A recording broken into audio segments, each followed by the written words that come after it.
goodness. If confidence was a person, good morning.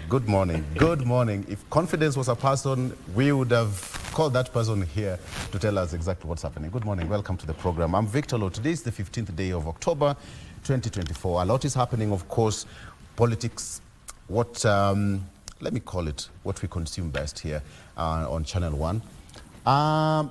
So if you have a push to start, that is start-stop button for your car, you'll definitely relate to what happened in the Senate yesterday. In as far as the Governor Mutai's impeachment is concerned, that was a start-stop on the basis of technicalities. We had a discussion here with Wakili Keith yesterday, Mike, Vivian, and Regina. And Wakili Keith said that what the courts and even the Senate would look at is the process.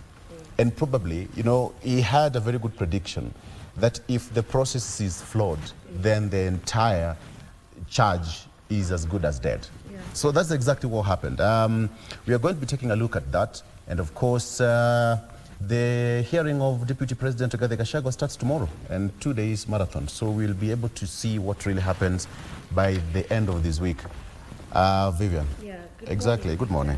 And exactly on that particular point, you know, we are, all eyes will be on the Senate proceedings tomorrow just to see, will the Senate get to save Gachagua? We know that Kericho Governor Mutai has been saved by the senators. You know, he had 34 senators voting against his ouster and only 10 wanting him to be impeached. So he is in safe hands right now. He has been saved. Will that be the same fate for the Deputy President Rigathi Gachagua? Only time will tell. Welcome to the program. This is Good Morning Kenya. My name is Vivian Degwa, and today being a Tuesday, it is Health Tuesday, and we will be having our guest here in studio, and our guest today will be Dr. Kelly Oluoch. He is the CEO, Kenya Medical Training College, that is KMTC, and he will be in to talk about fit for purpose health workforce. Fit for purpose health workforce, that will be my topic of conversation today. You definitely want to stay tuned for that at exactly 9 a.m. Mike, good morning. Good morning, Vivian. And a lot is happening. And especially now that all eyes are on the Senate. Now the proceedings for the impeachment of the Deputy President start tomorrow. And the kind of voting that is going to take place is based on the allegations leveled against the president. They are going to go issue by issue. So that is a little bit different from what was witnessed in the National Assembly. So that is going to take, we are going to see how that is going to pan out. Welcome to the program. My name is Mike. May we remember you can be part of these conversations that are happening on Good Morning Kenya through our social media platforms and also on our website, that is www.kbc.co.ke. Welcome to the program. Ray, how are you doing? Thank you very much, team. Good morning to you, Mike, and the rest. Indeed, yesterday all eyes were focused on Senate, and actually this entire week we'll be keenly focusing on what the Senate, or rather how the Senate handles the matters that are before them. So yesterday, embattled Governor Eric Mutai of Kericho survived the act, so to speak, or rather the impeachment. Was this going to be replicated in the case against Deputy President Rigathi Gachagua there in his impeachment? We all saw what happened during the National Assembly debate there, where we had quite the number. Again, it's only 44 members of parliament actually voted for the Deputy President at the National Assembly last week so that he could remain Deputy President. So what is going to happen? Well, this date is tomorrow. That is the 16th and 17th. And as far as yesterday is concerned, Eric Mutai is off the hook. Also, we're going to have an update on what is happening in terms of matters health. Remember, we're still dealing with Mpox. So without further ado, let's bring you up to speed with those stories that have been making headlines. And we start off with that particular matter that has tongues wagging. And we are talking about the Deputy President's impeachment, where the Chief Justice, Martha Koome, has appointed a 3-judge bench to hear and determine all petitions filed across the country by Deputy President Rigathi Gachagua against his impeachment debate at the Senate. The decision comes as Rigathi on Monday filed another application under certificate of urgency at the High Court to stop the Senate plenary from debating his impeachment today. And actually, that's tomorrow and Thursday this week. Now, as Ruth Wamboi reports, Gachagua has cited 10 grounds on which he termed his impeachment as shambolic, unfair, and a vicarious assault on him.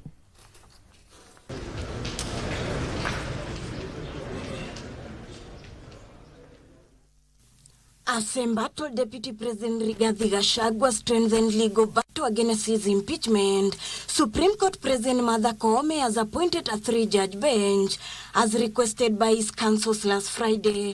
They had argued that the matter was too weighty to be handled by a single judge. Pursuant to the court's direction that were issued on the 11th of October, we served all the parties with the pleadings and the order that was issued by the court on the 11th of October 2024. The three, led by Judge Eric Ogola, Anthony Murima, and Frida Mugambi, have been tasked to hear out the petition filed by the Deputy President. Koome's move came even as High Court Judge Justice Chacha Mwita said Tuesday afternoon for ruling on Gachagua's applications to hold impeachment process at the Senate. The remedy, if any, my lord, is to stay the first petition, my lord, in view of the fresh petition that raises fresh issues that could not have been covered with that first petition and given the constraints of time.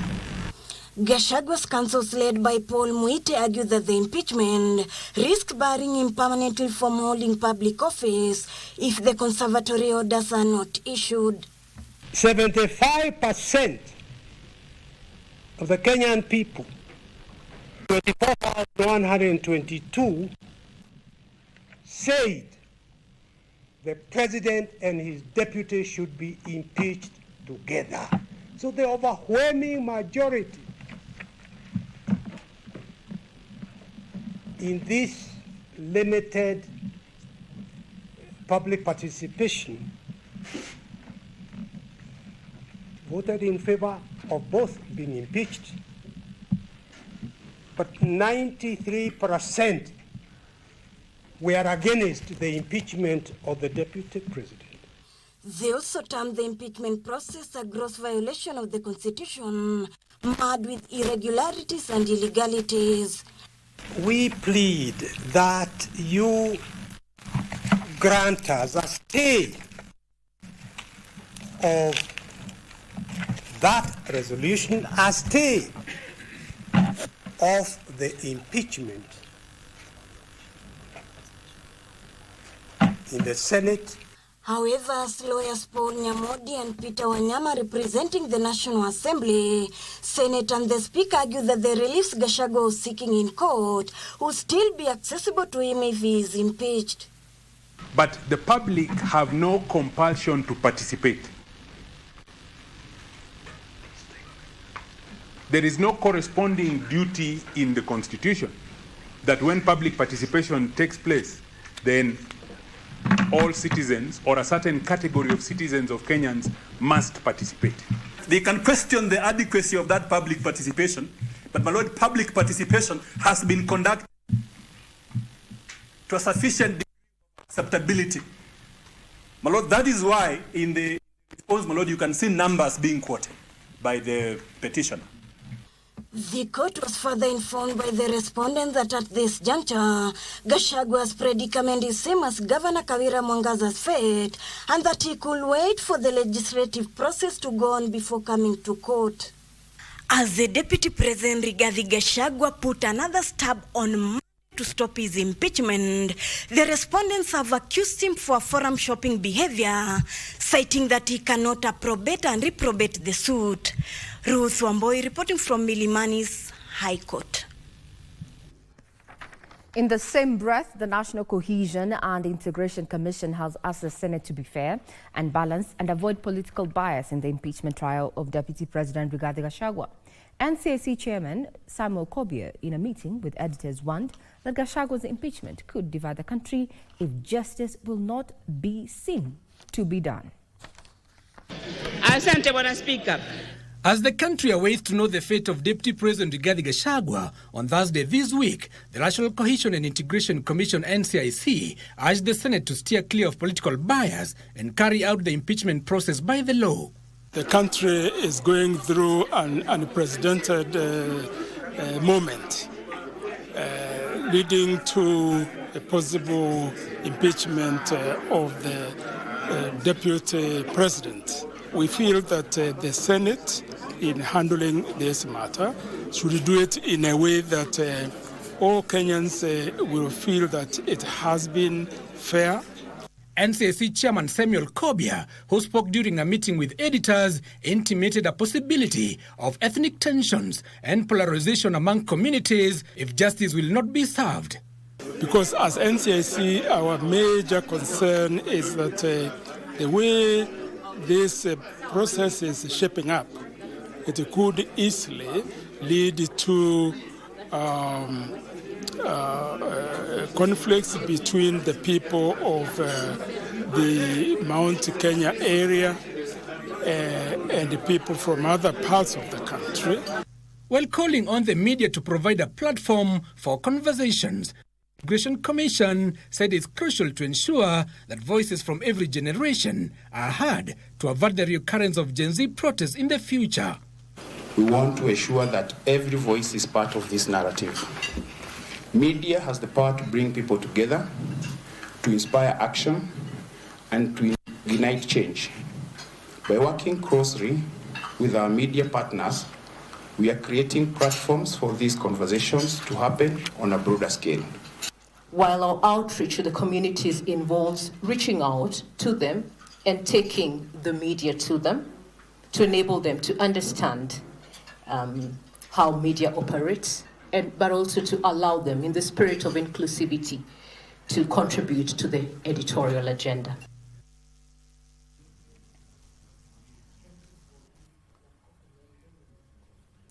The 16th and the 17th, that is 16th and 17th of October, the Deputy President has a date with the Senate, and KBC Channel 1 is going to be broadcasting that live.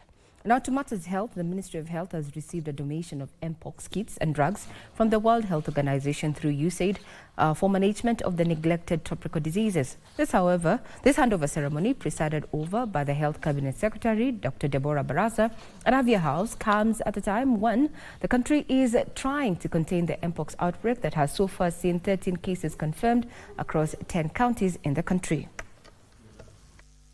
During the handover ceremony of the Mpox kits and drugs at Afya House in Nairobi, Health Cabinet Secretary Dr. Deborah Baraza noted the Mpox kits will significantly strengthen the capacity to detect and respond to Mpox cases swiftly. This is indeed timely because it comes as our nation is grappling with an ongoing Mpox outbreak.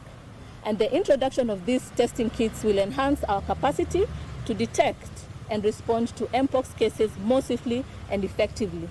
Dr. Baraza noted that the ministry has made significant progress towards neglected tropical diseases such as lymphatic filariasis, soil-transmitted helminths, and schistosomiasis through the implementation of impactful interventions, including the use of preventive chemotherapy.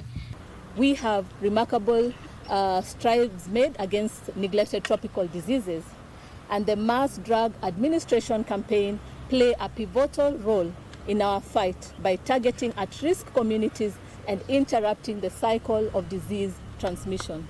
World Health Organization country representative Dr. Abdurrahmane Diallo noted that neglected tropical diseases affects over 1 billion people globally. NTDs hit predominantly vulnerable populations, people who live in areas where water, sanitation, hygiene constitute a challenge, and where unfortunately access to healthcare services is also limited. Diallo assured that World Health Organization remains committed to supporting Kenya's efforts in ensuring that emerging infectious diseases like Mpox are effectively managed. WHO has also supported the training of 137 health workers, 555 airport staff, while providing technical support for screening travelers at 26 points of entry. WHO continues to coordinate with health partners to ensure effective communication and community engagement to raise awareness and reduce transmission risk.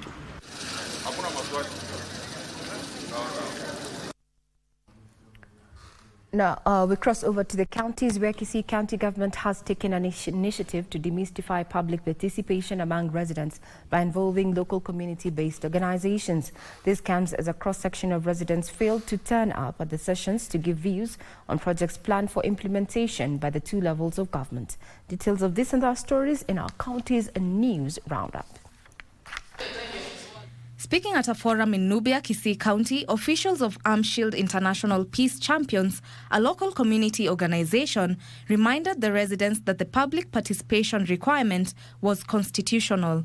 Leo tumekuwa na washikadau ambao wanafanya kazi kwa community, ambao karibu na community, specifically hapa Nubia sababu kuna project ambao tunaifanya.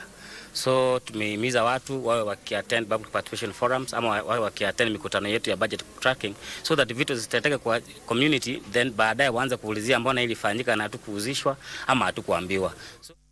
Meanwhile, the Association of Teachers in Central Region is calling for the postponement of the rite of passage for boys this year, arguing that boys in grade 8 having undergone the act of circumcision could cause conflict, curiosity, and indiscipline amongst classmates. And being a rite of passage, you are supposed to move from this level to the other level.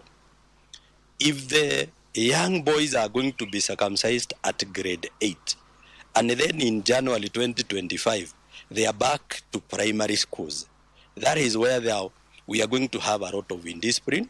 Security has been beefed in Likia area at the border of Nakuru and Narok counties following days of conflicts between two warring communities. Narok County Commissioner Kipkech Lutiatia has urged residents to keep off Likia Forest, where criminals are suspected to be hiding, and report any suspicious activity. Kuwasi kwamba kabisa tunataka tukae na amani na majirani wetu ambao wako hii jimbo ya jirani ya Nakuru. Mambo kidogo madogo ambayo inaleta mambo ya ugomvi tusuluhishe na viongozi ambao wako mashinani. Elsewhere, the incoming Teachers Service Commission Director Ivan Sesese has urged teachers to refrain from the tendency to acquire loans they cannot service. This is after a female teacher in Bungoma took loans from two different banks, totaling 3 million shillings, and then fled, leaving her guarantors in problems. And northeastern leaders have decried decades of marginalization and poor education standards and are demanding affirmative programs for the region touching on crucial sectors like education, health, water, security and roads. Sisi tunavyoomba kwa kila upande na kwa kila maendeleo, sehemu ya maendeleo, kama ni mambo ya masomo, kama ni kawi, kama ni barabara, yote tuyapate vile ndugu zetu wa Kenya wengine walikuwa wanapata miaka 60 na kitu. 60 na ngapi leo? 61 tangu tupate uhuru. Finally, Pwani FM presenters celebrated the 89th birthday of Mzee Joseph Ngala, a renowned Kenyan bango musician, in style at Golden Gate Joint in Mtwapa, Mombasa County. Ikiwa Mungu ameniajalia kufikisha mpaka siku ya leo, basi kwangu mimi ni furaha kubwa sana, manake miaka 89 sio mchezo. Wewe ukiishi dunia hii mpaka ufikishe miaka hiyo, basi ukifikisha hapo roho yako lazima ufurahi. Vijana, labda kwa ufupi ningewaambia tu jitunzeni. Congratulations to turning 89 there, Mzee Ngala. Now, off to some business news. Now, as of midnight yesterday, fuel prices dropped after the Energy and Petroleum Regulatory Authority, EPRA, announced reduced pump prices. The price of super petrol will decrease, or rather has decreased, by 8 shillings and 18 cents per litre, while diesel has decreased by 3 shillings and 54 cents. Kerosene down by 6 shillings and 93 cents. So in Nairobi, and you're fueling today, a litre of super petrol will now retail at 180 shillings and 66 cents, while diesel will retail at 168 shillings and 6 cents. Kerosene in Nairobi will fetch 151 shillings and 39 cents. I hope that the fueling stations have already adjusted to these new rates, but on a spot check, a majority of them on Thika Road still have the yesterday's prices, that is 180 shillings and 98 cents that had been in place for the last 30 days before that directive by EPRA at exactly 12 midnight. But then let's cross over to other stories that are making headlines. Is that there's an urgent need for Kenya to embrace the Kenya Bureau of Standards to shift the narrative from one of inefficiency and corruption to reputation built on reliability and integrity. The head of public service, Felix Koskaya, says adhering to quality standards is key for Kenya to realize full gains from new trade agreements that the government has secured. Trevor Ngendo has the details. Now you can visit our website, that is www.kbc.co.ke for further details in regard to that. Now we cross over all the way to Dubai, where imagine a scenario where you are in your car heading to work and is stuck in traffic, and then decide, you know what, why not fly? Then proceed to fly in your car to work. Well, flying cars are no longer just a dream but a reality in some parts of the world. Automaker Xinpeng is set to roll out flying cars in just 2 years. Betty Kiptum got to have a peek at the experience of a flying car in the tech exhibition Giltex Global, currently underway in Dubai, and brings us the following report. At first glance, you would be confused as to whether you are looking at a plane or a car. It just happens to be both. This is the Xpeng X2, a futuristic two-seater flying vehicle that is combining the concept of flying cars with environmental responsibility. The car is fully electric and can be used on both roads and in the air. When on the road, the propeller is tucked in and remains invisible. And when it is time to take to the air, it emerges ready for flight. The designers say the vehicle has autonomous capabilities where the driver sets the location and the machine does all the rest. It have autonomous drive system. You can just from where is the definition, you just from A to B, it can fly itself. You can just stay in the cockpit and see the gorgeous place, the views itself. It can fly itself. By 2026, buyers will be able to own the modular flying car, another product of Xpeng. This car releases the small helicopter known as eVTOL for flying. It has an electric drive system that provides continuous charging for the air module. One moment you are in the car, the next you are airborne on the same seat. It targets people who are driving to remote areas with underdeveloped transport infrastructure or areas which are difficult to reach by car. A very gorgeous place, you just park the car, release the eVTOL, and you can fly it. And this year, by the end of this year, we got to start our pre-order. And next year, I want to fly in Dubai. The innovations in the mobility industry are being showcased at Global Tech Exhibition Gitex, which is currently underway in Dubai. With population increase, urban areas are facing a number of challenges. There are many cars on the roads, and the world is trying to move away from fossil fuels. This car has been built to ride on the road and fly at the same time. It is also fully electric. Could this be the answer to those transportation challenges in urban areas? Reporting from Gitex Global in Dubai, my name is Betty Kiptum. Now back home, farmers at Moya Irrigation Scheme are calling on the government to urgently address the escalating crisis of snail infestation, which is threatening production. Our reporter Frederick Moki was at the Moya Irrigation Scheme to assess the impact and files the following report. Moya is known as the rice bowl of Kenya, accounting for about 80% of rice produced in the country.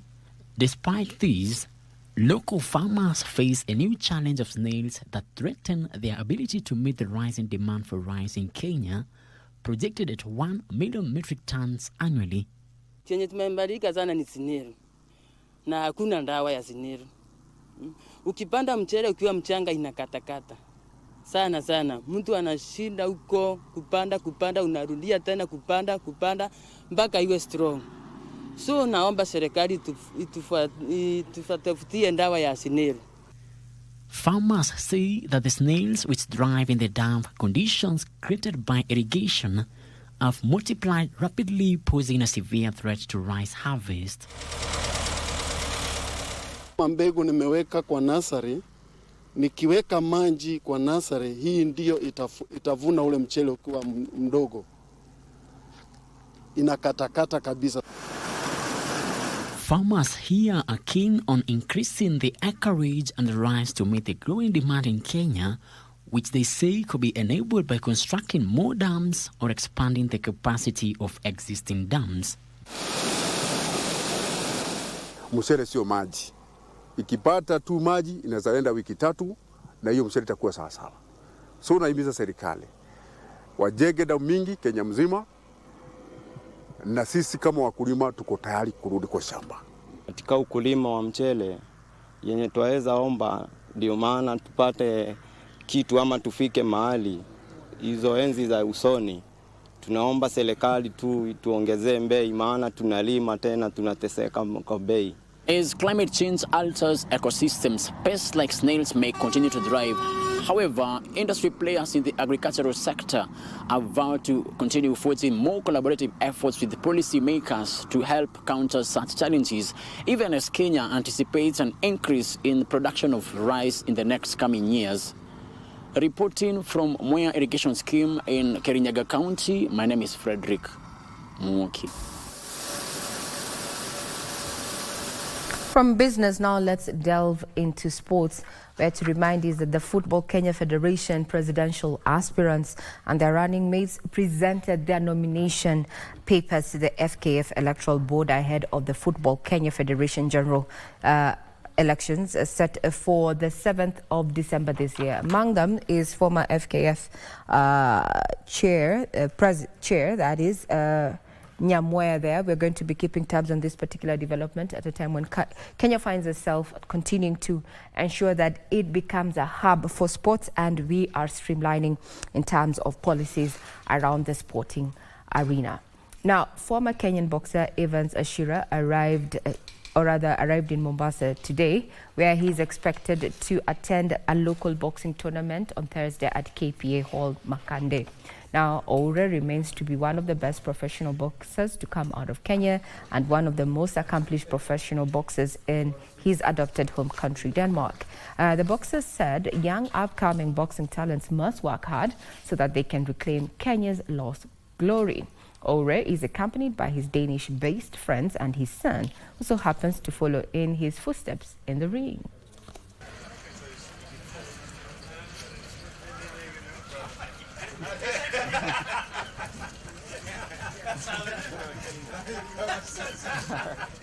We're trying to pick up some of the talents from Mombasa.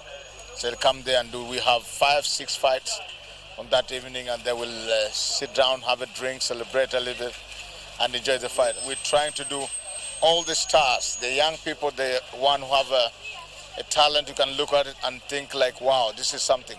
So we're only picking the best and make them do a small boxing event, which will be attended by many people from Mombasa.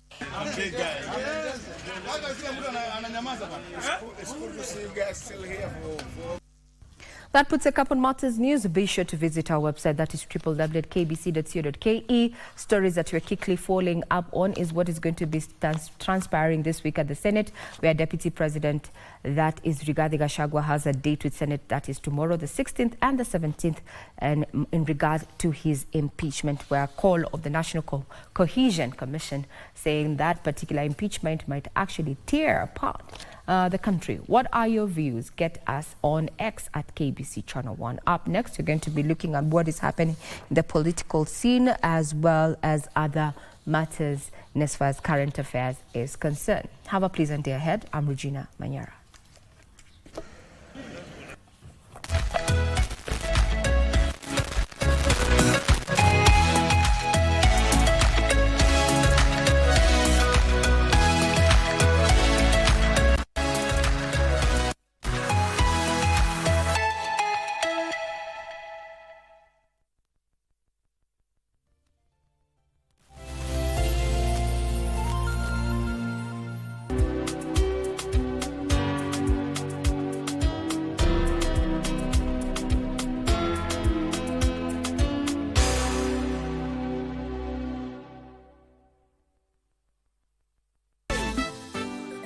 Imagine someone tried to knock me dead with their car.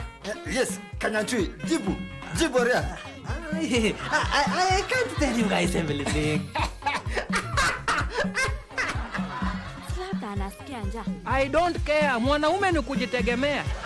He has a new food business now. Jeb, when you know the father? Father Giptanui of Catholic Church, of course I know him. No, I am going to the principal's office to solicit your removal from this school. You cannot yell at me like that. Never be the same by your strength. Tell you this vibe, this lovely vibe, this is the vibe on the beach side. Why you worry? Why you worry? Worry is unnecessary. Choice they are hearing. That is why children are living. Chica. I'm walking, I'm talking, I'm moving the positive vibe. Stop by my face. You only come around to do fake things. Your little bad mind face.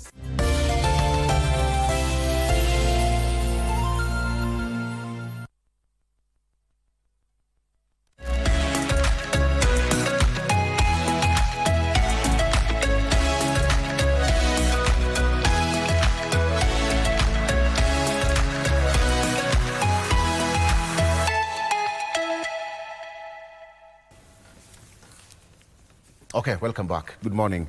It's now 2 minutes past 7 a.m. Let's get into people and politics. Today being a Tuesday, and of course, just want to cook it. That they say. Let's cook this. All right. So, I have Crispus Othimba, who is an engineer, in studio. I'm also waiting for Patrick Osoy to join me in studio shortly, but we have to start where we should. And Crispus Othimba has been with us for a very long time. He's no stranger in Jerusalem. Crispus, good morning. Good morning, and thank you for having me. Karibu sana. Asante. How is Kenya doing? Let me start by asking you that question. How is Kenya doing since last time we met here? I think Kenya is going through very interesting times. Yes. Where the maturity of democracy is being tested.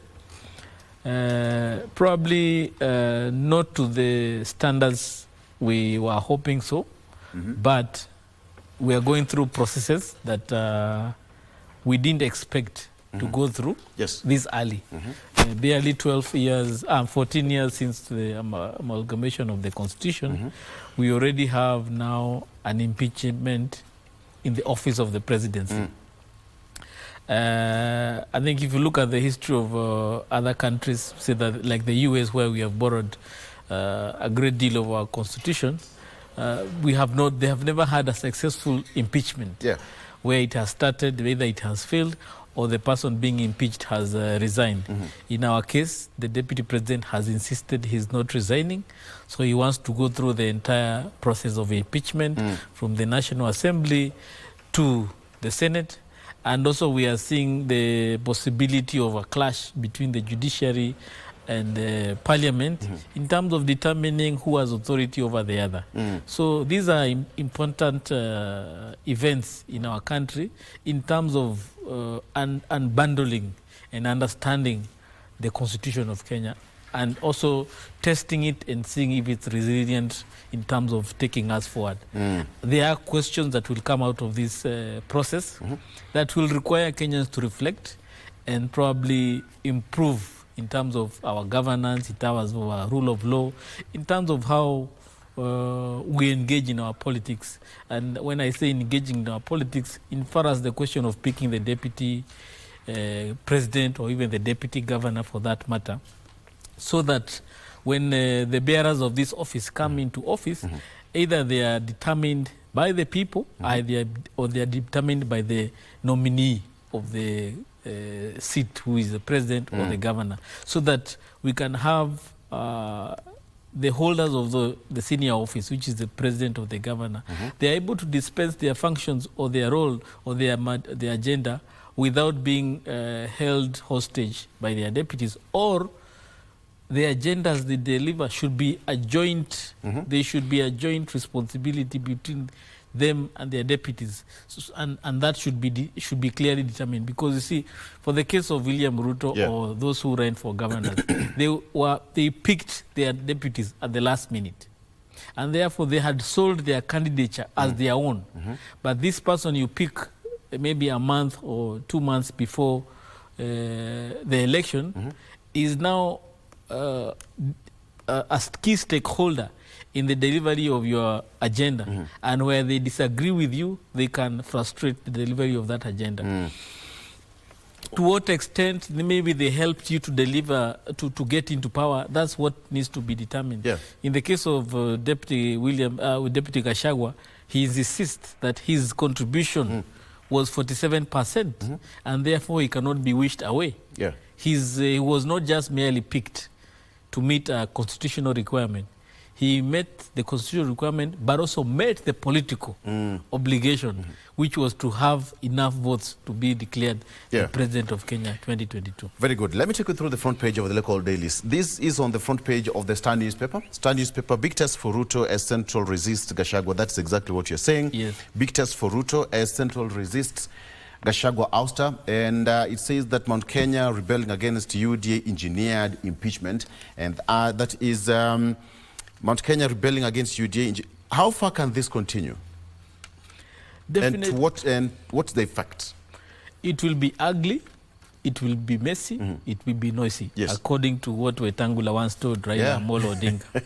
So it will be definitely, the noise is already started. How ugly it will be, we are yet to see. How messy it will be, we'll determine that in 2027. But already the noise has already started. The rumbling has already begun. We have seen a few legislators being booed over the weekend.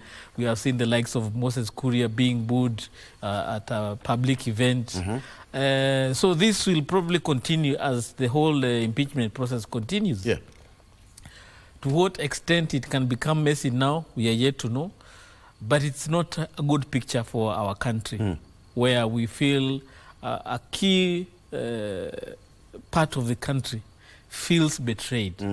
It is not a good picture for a country which has been celebrated in the region for stability, for being the most progressive in terms of democracy. And now we are feeling, we are hearing these noises about discomfort and betrayal and disagreement within our leadership. What I know is that we have gone through this kind of scenarios before, and we'll definitely come out stronger as a country. In 2005, we had Raila Amolo Odinga disagreeing with the then President Kibaki, which gave birth to the Orange Democratic Movement and led to the 2007 election, which unfortunately was followed up with a post-election violence. And at that time, it ended up being about one community against the rest of the country. We pray that it does not happen so in 2027. But if these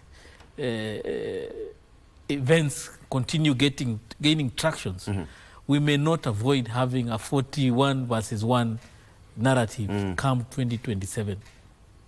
I believe, having gone through the same in 2007 on 2005, we as a country can overcome this by saying no to tribalism. Because what is being shaped here is a narrative where one community or one region is being positioned against the rest of the country. And at some point, we are going back to where our dark days were. To what extent this will help this country, I don't know.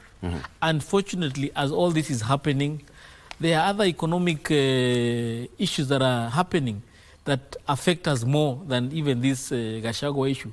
Because right now we are discussing, we are hearing of power infrastructure arrangements happening with the Adani again. We are being told the cost of SHA has moved from 46 billion to 103 billion. We already have the issue of the JKIA Adani deal. So there are a lot of things that are happening down there that we are not keeping track with. So the question is this whole Gachagua issue a diversionary tactic to keep us busy as these other big deals are moving forward.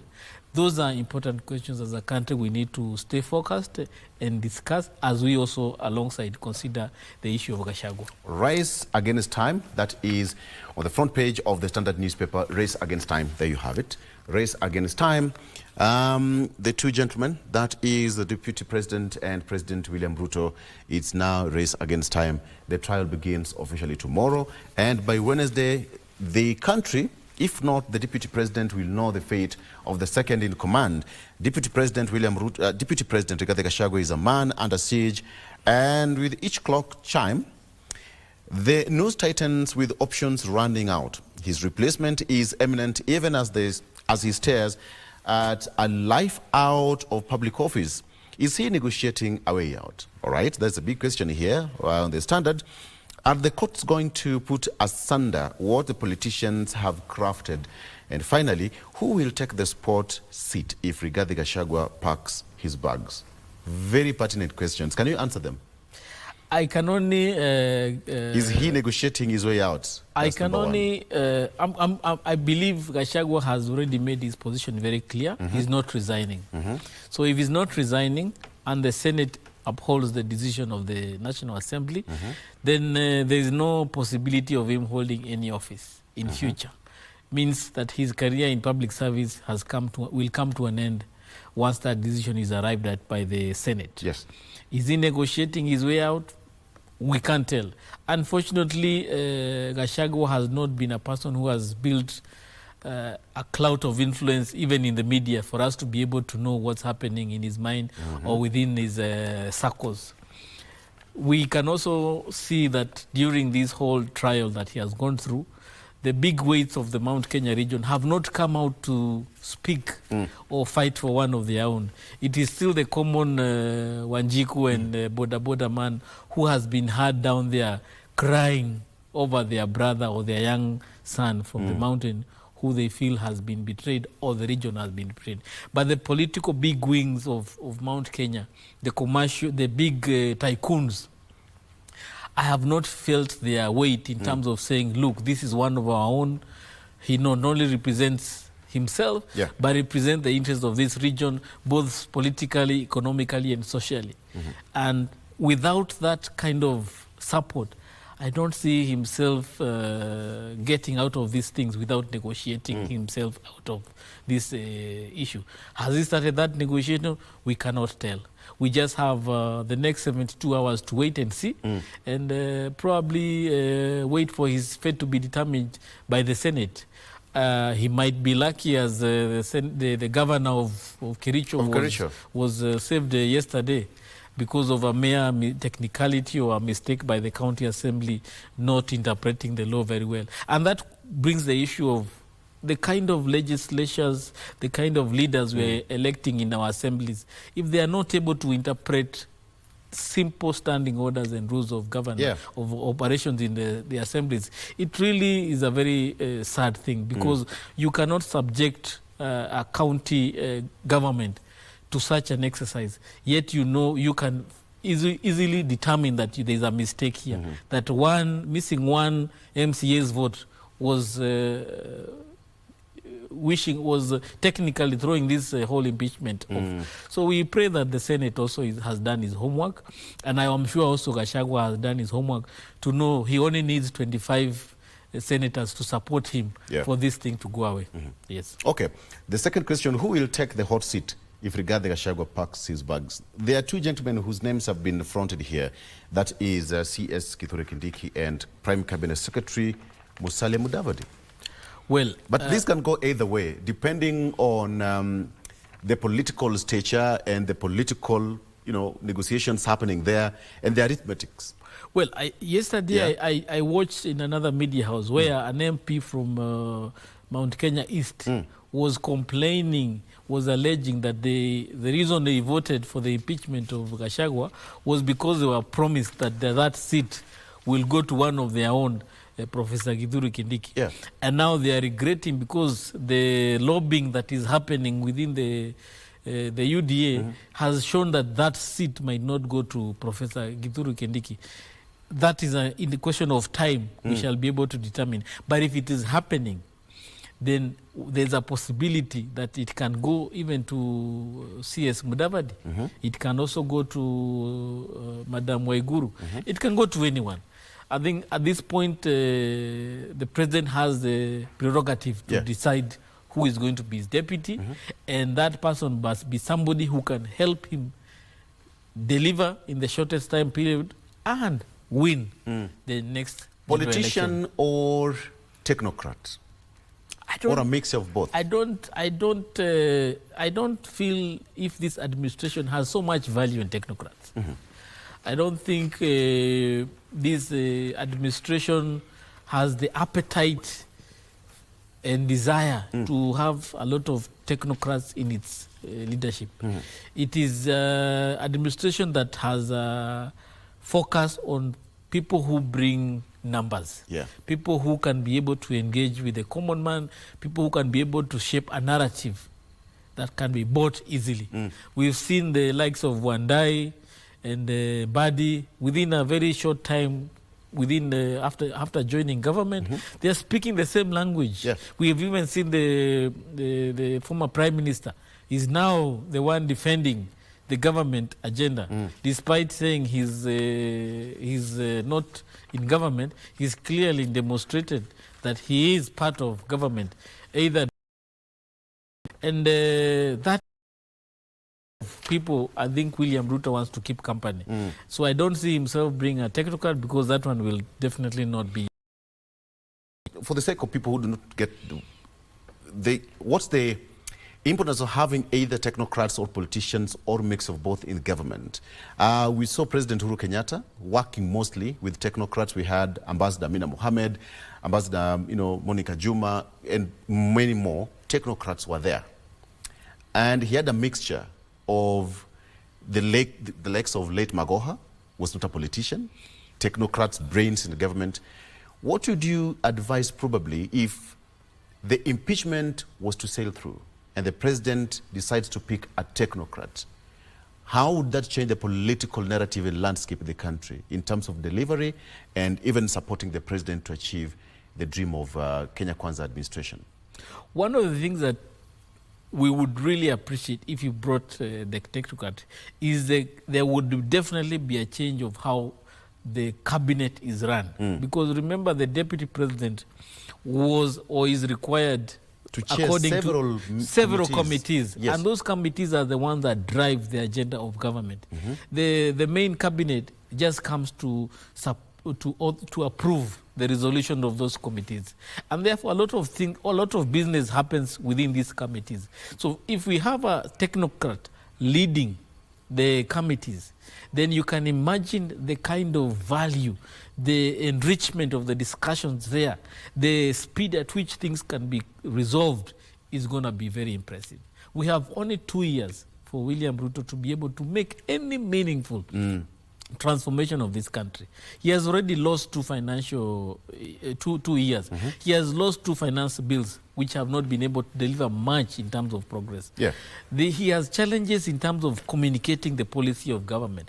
He has challenges in terms of bringing private capital in a very clean manner. He has challenges in terms of convincing Kenyans that whatever deals that are being signed, they are transparent, they are fair, they are giving value for money for Kenyans. So if you bring a technical, somebody will be able to unbundle this and tell you where the challenges are, and maybe bring caution in terms of how government is able to engage in some of these things. There are a lot of things that the government is promising, but down the line you don't see anything that is happening, and that is leaving Kenyans with a lot of doubt. So if you bring a techno, these are people who, before they sign into something, they are very, very careful, because it is not just their personal responsibility, even their professional responsibility carries in terms of the decision that they make. And therefore a technical that will definitely shift. But when you bring a politician, politician can wake up in the morning and tell you tomorrow there'll be a road here. And in the evening, if there's no road, they'll blame somebody else, and they will move on and they'll sleep very well. But somebody would argue that having a politician is because of the numbers they come with, the clout. We are not in an election period. Yes. We are in a delivery phase. So do you need numbers or do you want to deliver? most of the presidents or leaders who are elected, they are very popular on day one. By the time they finish their term, they are less popular, even when they have delivered for the people. So they'll start over again. So you to start build the over popularity. again. You now come and tell people, I did this, I did this, I did this. Then people will remember, oh, you did this. Let us give you another chance. There is no leader who remains popular throughout their term.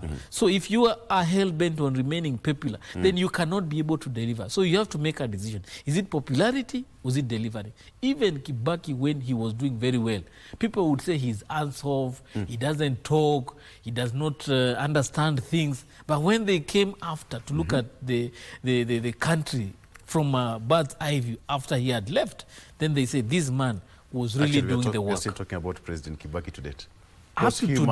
Up to today, Absolutely. if you look at the Gen Zs, those are the clear products of the free education program that was brought by Kibaki. And you can see these are the people we are dealing with today, an informed, engaging civic society, civic population who understand their rights, who understand what is governance. If we did not have that free education policy, we would just be having useless people who cannot understand anything. He must be so happy wherever he is. Wherever he is, rest in peace. Let's talk to Patrick Osoi. Patrick Osoi is joining us all the way from Malindi via Zoom to also get the, into the part of it to contribute into the discussion. Patrick Osoi, if you can hear me, good morning and welcome to People in Politics. Good to see you. We are still taking a look at what is really happening in the program. And yes, a lot is happening in the country. Let first of all start asking you, how are you doing? How is Malindi and how is Kenya doing from your own point of view?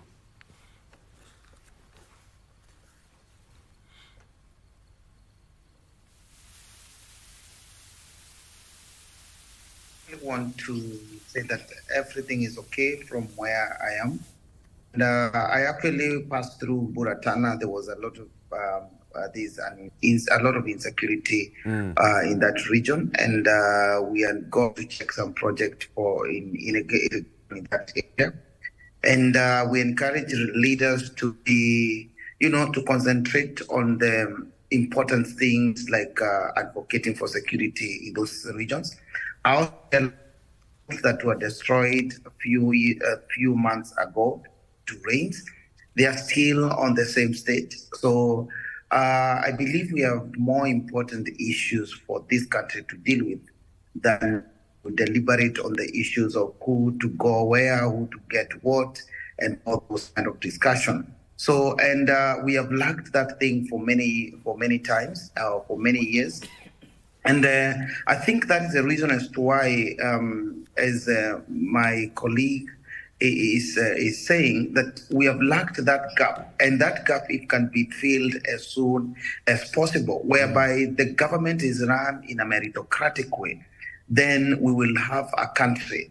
But what we are seeing today is a country run by crooks. I'm sorry to use such statement.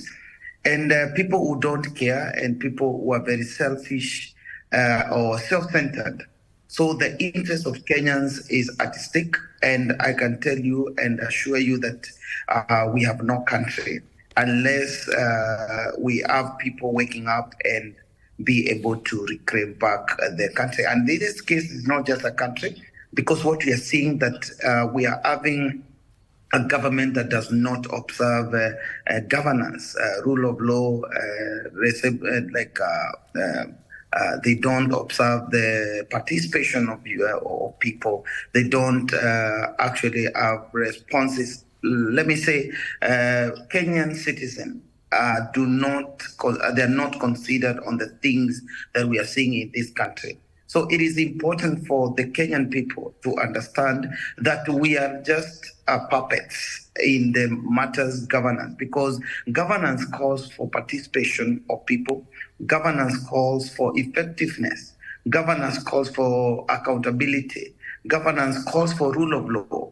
But if you check among those things, we do not have those things in our country today. So it's unfortunate. I want to really say that it's very with things that we are seeing in our country today.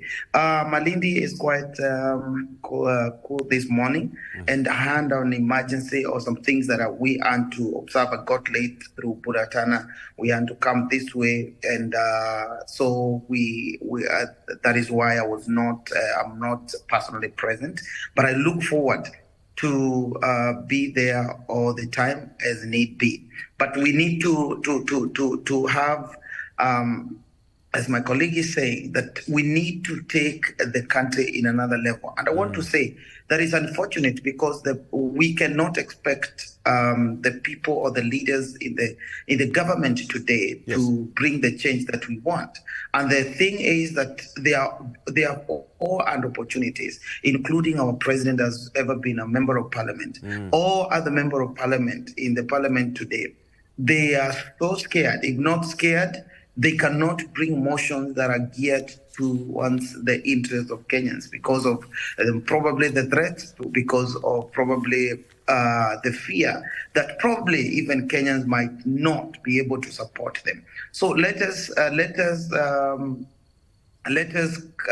come out and the people of like mind, because a country that is run by technocrats, the country that is run in a meritocratic way, is a country that we will not hear noise, but will able to see what is happening. Actions will be more than people just making noise. That is my submission as per my whereabouts and where I stand as very good. As the next party in the area. Patrick, stick around because we still have much to talk about. You talked about the issue in Tana River, the Bura, and several politicians, including the governor, has been questioned as far as that's concerned. We'll talk about that later on. Perhaps you can give us details on what is happening down there in Malindi. But let me just come back and ask you this question. Now, we are in a situation where the government is operating. When you hear the president speak, the president does not mention anything to do with the impeachment of his deputy.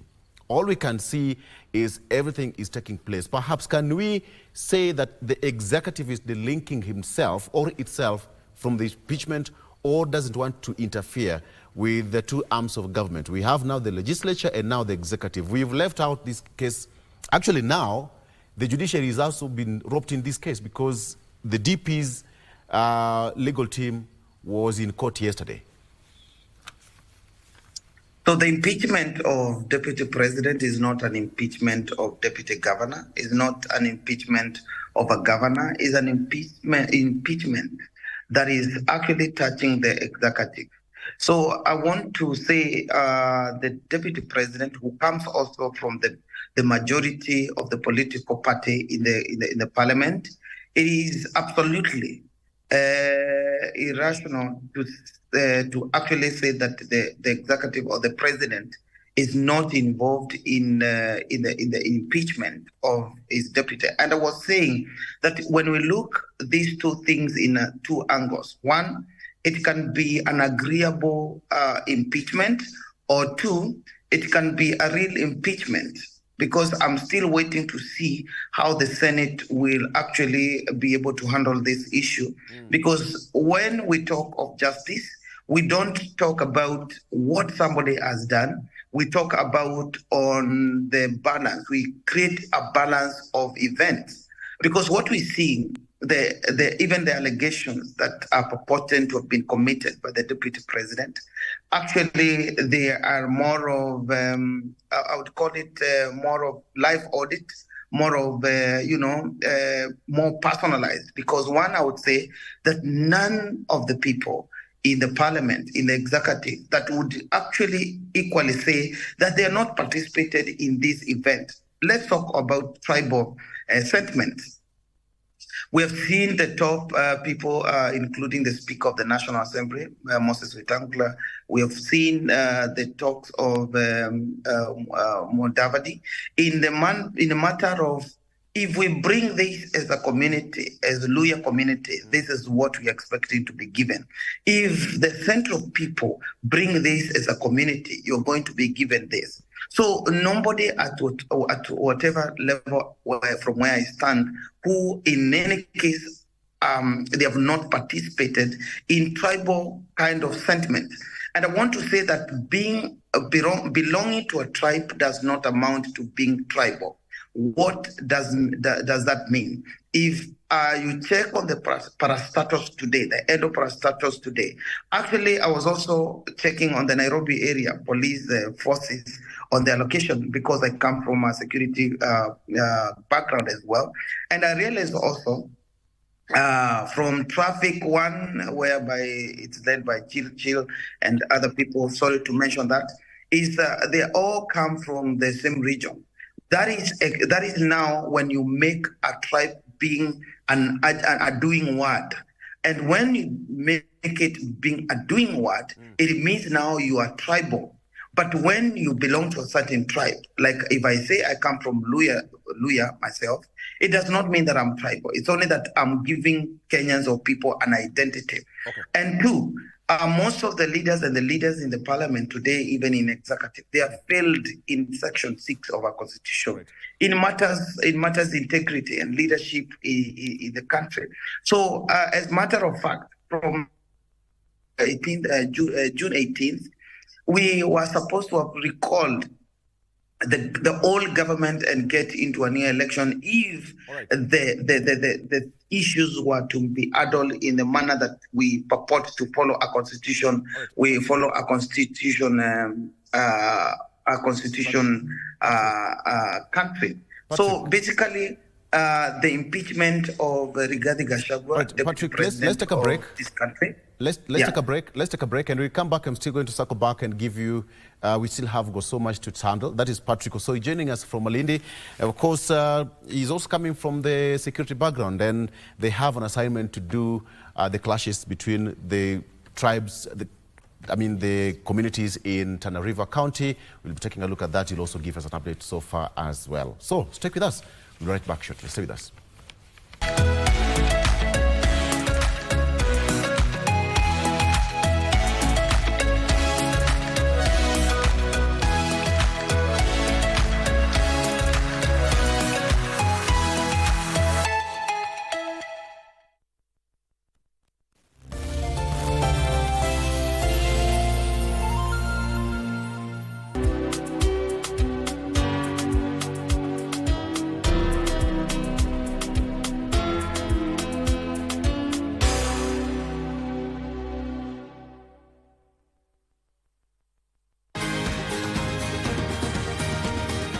Thank you for joining us on Healthy Living. Stay connected to Voice of America at voanews.com. A look at your kidneys and how they impact your health.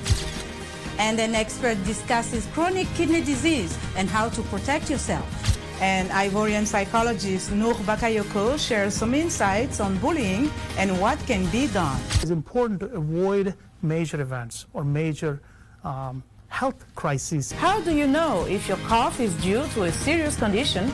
We'll have some answers. Stay well and strive to make every day a healthy day.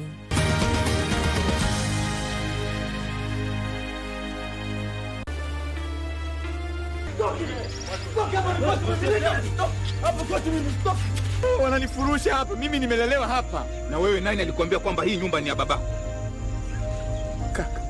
Saideje Kalum? Una mashani ni mpenzi wangu. Tumenita nini? Unasema uongo baada ya machafu yote kakako aliyokufanyia? Mimi kuna kitu sielewi kabisa, mimi sikuelewi. Wala siko tayari kukuelewesha, umenisikia? Mimi nimekuwa huko nje miaka mingapi? Mbona haikuwa aibu jamani?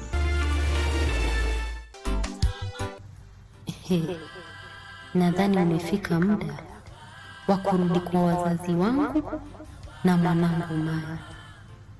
Hapa haya ni maji ya shingo na nimeshindwa kabisa kuyaogelea. Mimi naweza chapwa na mwanamke mimi huyo basi.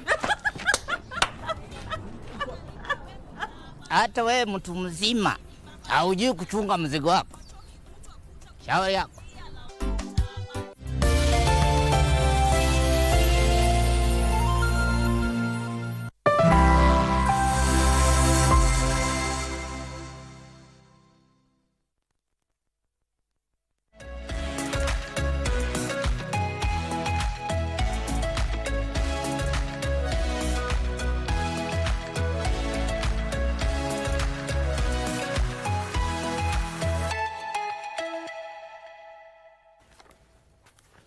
right, welcome back. Still on the front page of the Daily Nation, will the courts save Gachagua? Will the courts save Gachagua? That is the big cue here. Deputy President Rigathi Gachagua has filed 26 cases in a bid to block the impeachment proceedings against him. And today, he hopes that the courts will rule in his favor and stop the Senate trial scheduled for tomorrow and Thursday. But my question, Crispus, because when you look at these two arms now, there's hope that the judiciary is going to step in and perhaps tilt the judgment. Do you think the courts might just interfere with this? Because already the communication and the papers already filed before the Senate. What do you think the courts are going to do about this? Let the process continue and then come back, revisit it later on, or what would happen? I think the safe position of the court would be allow the full process of the Senate, Parliament or Senate, yes, to go through. Any pronouncement that would be seen or perceived to be an attempt to twist the arm of the Parliament would really be faced with a lot of resistance from the Senate. But I believe the Senate has already made its position that whatever determination the court will make, they remain steadfast in terms of processing the whole impeachment to its full conclusion without considering any orders from the judiciary. So that is the position of the Senate. Well, let's wait to see what the judiciary will pronounce itself either today or tomorrow. Yes. Let's come back to what really happened in the case of Governor Mutai. If a process is flawed, then the case is dead. Yes. Really, the MCS or even the legal team didn't see this as a loophole? You know, it was an issue of interpretation. I think for the MCS, they believe that the numbers that were in Parliament, in that house at that time, were what we call the two-thirds majority. They didn't realize that those who were absent had the majority of numbers by one. Yes. And that dealt a technical blow to their impeachment process. It's the same case with Gachagua. If Gachagua gets 27 senators supporting him, then technically this whole process will fail because there has to be a two-thirds majority. And I believe the whole Governor Mutai's case failing is a precursor of how important the Senate numbers are in terms of saving or sending Gachagua home. And therefore, all Gachagua requires is to focus on the ones who will support him. And they just need to be few. The same way Mutai was able to make sure that 16 MCAs did not even participate in the whole process. Yes. So therefore, the MCAs who are in the House believed we are the majority within the House. And therefore, this motion, once it passes through, we are good. But they didn't realize the shortage of one vote would technically throw this issue out. Yeah. Yes. It reminds me of the 50% plus one. Exactly. 50% plus one. Yes. Patrick, let's talk about this issue now. When you hear, all right, we'll come back to Patrick shortly. So the case in point here is the case of threshold and technicality. Yes. One vote is enough to throw the entire system and the entire case, you know, to be set aside. Let me use that word. Yeah. The threshold has been talked over and over again. And even the issue of public participation, people have been arguing that what is the level of threshold that a level of public participation should meet to have it look like, okay, public participation has been taken care of, but what is now the threshold? This one, it was just one vote for Mutai, and he survived the ouster. You see, the issue of threshold is not something you can easily put a number to it. It's not an issue you can be able to put a range to it because it's an issue of perception. What I perceive to be a reasonable. But in this case, a number was met because so of on the technicality, yes, that one is very clear. It is supposed to be 32 MCAs. In the case of the Senate, it's supposed to be 44 or 45. But when it comes to the issue of the threshold of what are grounds enough to throw out someone, whether it is misconduct, whether it's a gross valuation, criminal issues you can be able to determine because you can apply the Constitution. But misconduct and the violation of the Constitution is an issue of perception. How do probably what I do may not be perceived to be a violation by one person. If you look at when they were discussing this matter in the National Assembly, none of the MPs would stand and be able to counter the allegations. They were picking their own personal issues, which can only give credence to issue of conduct. He conducted himself badly to me. That is the only thing you can say that was the ground of misconduct. But you see, misconduct should be a measure of not just between me and you, but how I conduct myself to the children. It must have a legal backing. Exactly. Yes. So that is where the Senate need be able to provide the wisdom to guide this nation to understand. When I say misconduct, what should be that measure of misconduct? When I say gross violation, how should that be determined that this is true gross violation? Because when the president was a deputy president, he also questioned the office of the DCI. He also questioned the office of IG. He also questioned so many public servants, and he was part of that government. Was that gross violation? In this case, Gachagua is being told you've not conducted yourself very well. But the grounds that are being raised are issues to do with how he has been able to criticize his colleagues in government, which has happened with other president and leaders in the same office. So that is the question we're asking. What is that measure? How do we determine? And is that a process now the court can be able to determine? Because before there were issues of you've done a process without public participation. But now it has been done. How do we determine this is quality and the right quantity of public participation? Is there a law that can be put, or there are regulations that are supposed to be put in place to determine whether this is the right public participation? Okay. Patrick, from Malindi, we're still asking the question of public participation. I don't know why it's getting me. Public participation and the issue of threshold. The issue of the case of Governor Mutai was thrown out, and a lot of, based on technicality. What is your biggest understanding or your understanding of the threshold and how, even moving forward, perhaps somebody would argue that the Deputy President's legal team also picked one or two things from that case, a precedent set. Would you think that the legal team is now working to seal the loopholes ahead of the ouster of the Deputy President, Rigathi Gachagua? Actually, from where I sit, it is evident that nobody expected, nobody thought, nobody had seen the loophole that Deputy President. In this case, we have always been told, or people have been always known, that it is one ticket. And if there be any ouster of any leader in executive, that is the president and the deputy president, both of them are elected under one ticket.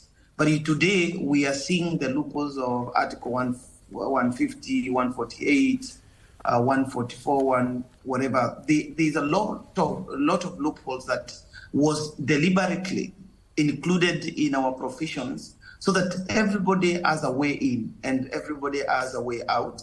And that is why also, from where I stand, I would actually advocate for a fresh referendum in our country today to have a constitution, or to have a constitution that is not, copy-pasted from elsewhere. We need to have a very original document, and document that is so clear on the matters of Deputy President. Today, in future, we will have fears actually for people who want to contest for, or who want to be the running mate to a particular candidate, because they have already known there is a provision or a loophole to be kicked out.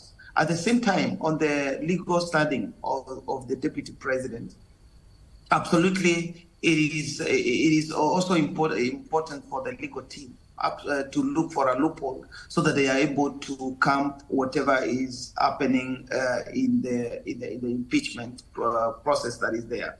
So where that is the loophole that is being sought to be able to probably rescue the Deputy President through Judiciary. Because on legislatures, I can absolutely assure you, this one was an agreeable impeachment. So there is no way, at whatever cost, that would have amounted for Deputy President explaining himself to the legislatures to save himself. Yeah. Look at it this way. Yeah. An election would come, the president will always pick his running mate. But what do you think should be the best way to actually have some kind of a capsule around the seat of the deputy president? The Constitution, yes, guarantees, the Constitution actually guarantees a process under which the deputy president or even a president can be impeached. With the members of parliament, we have got a recall clause, of which we've never seen a member of parliament being recalled in the new Constitution. But let me ask you, what do you think the future presidents should do constitutionally to actually have some kind of a cover over their deputies? Or what do you think the deputies should do to survive their tenure with their bosses? Actually, from where I sit and saying that we need a referendum to actually revise a few things.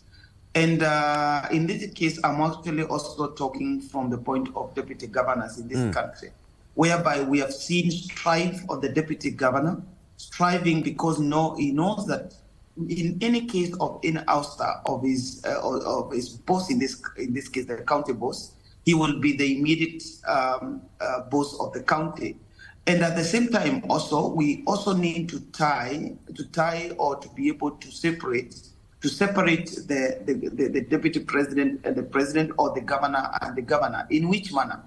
It should not be automatic that by any chance that the governor is not there, or in any case that the governor is impeached, the deputy governor picks up. Or in the cases of whereby now the deputy president, who in this case is an elective seat, at the same time has sworn allegiance to serve the Kenyan people, then we will see a person who is serving the interests of his boss, in this case the president. And actually those are some of the allegations that has amounted Deputy President regarding Gachagua to be impeached, because he has been seen talking differently from the language of his bosses or from the language of whatever the government is saying. And I want to actually condemn the accusation of treason by Boss Soray, saying that the deputy president should be accused of treason. In any case, I'll ask myself, was the deputy president elected in any case to advocate for the issues of Kenyan people? Yeah. Or was he, or is he in that position to serve the interests of the president?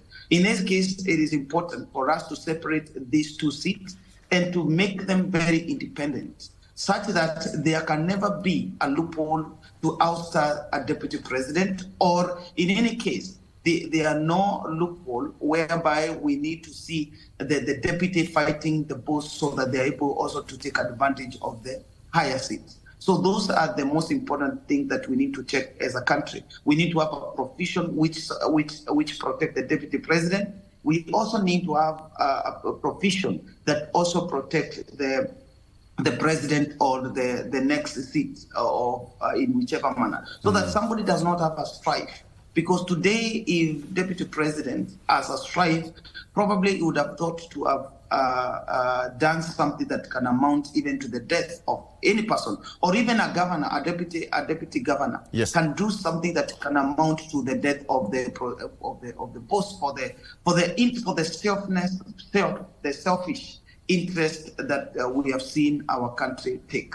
So, ladies and gentlemen, it is important for us to provide provisions that protect both the president and that which protect also the deputy president. All right, Crispus, he's spoken very well, but let's come back and just ask this question. So now we have got a situation here.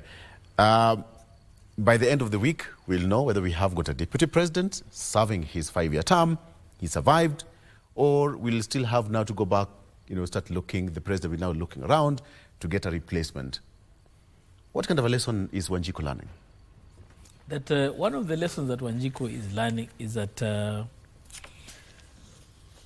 the person who occupies the office of the deputy president is not a person when you're voting as Wanjiku. Your dreams and aspirations should be pegged on, because his or her office is at the mercy of his boss or her boss, and can easily be kicked out when the executive has full of control of the legislature. Because the only office that would have secured the office of the deputy president would have been if we had a very independent legislature that is able to determine the question of this motion independently. But going by how the discussion was in Parliament, you could clearly see that there was a hand influencing the discourse, the discussions, the whole motion being pushed in Parliament, because the motion was not really pushed on the basis of the 11 grounds, but more of an outside influence that had full control of that house. And the members of Parliament had no choice but to support that motion at that point.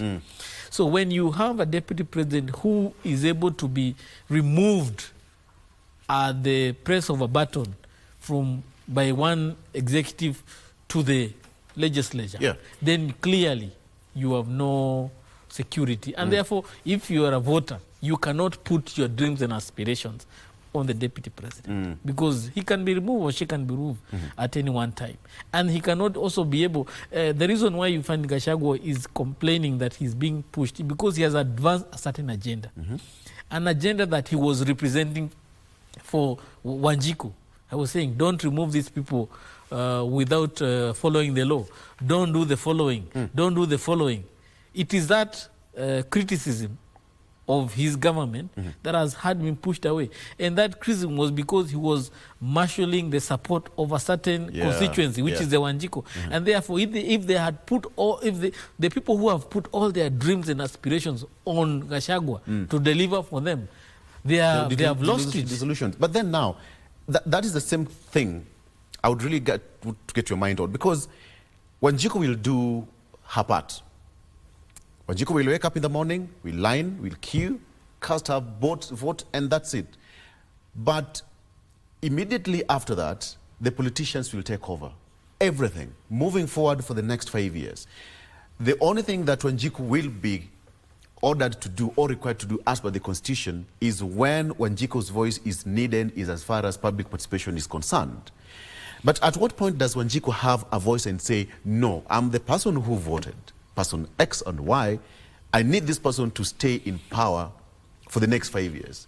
If he's not right, if he's not delivering as expected, then what I'm going to do, I'm going to take this person out, because actually that's the whole essence of having an election. That if you don't work properly as crispers, then I'll vote you out. But do you think Wanjiku has a voice at this particular point? The way the Constitution is today, the way our democracy is governed today, I don't think Wanjiku has any room for her voice to be heard once an election is concluded. Not unless through public participation. Even that through that public participation. Look at the process that we have just gone through right now. The Parliament had a discussion on Wednesday. By Thursday, they had already made a decision. Public participation had started on Friday. It was extended by court by 1 day to Saturday, and the impeachment had been done on Tuesday. Is that reasonable time for Kenyans to be able to converse and discuss and interrogate these issues and be able to make a decision that can be able to be considered to be an independent decision as Kenyans? Were Kenyans able to mobilize and interrogate the facts and go even through the charges? Community leaders to come and say, these are the issues, go and make your voice be heard? Was it quality enough to be able to say that out of the 200,000 Kenyans that participated, they represent the 22 million Kenyans who has registered voters? Is this 1% a proper representation of the whole country, the whole country's vote register? So those are questions we need to ask.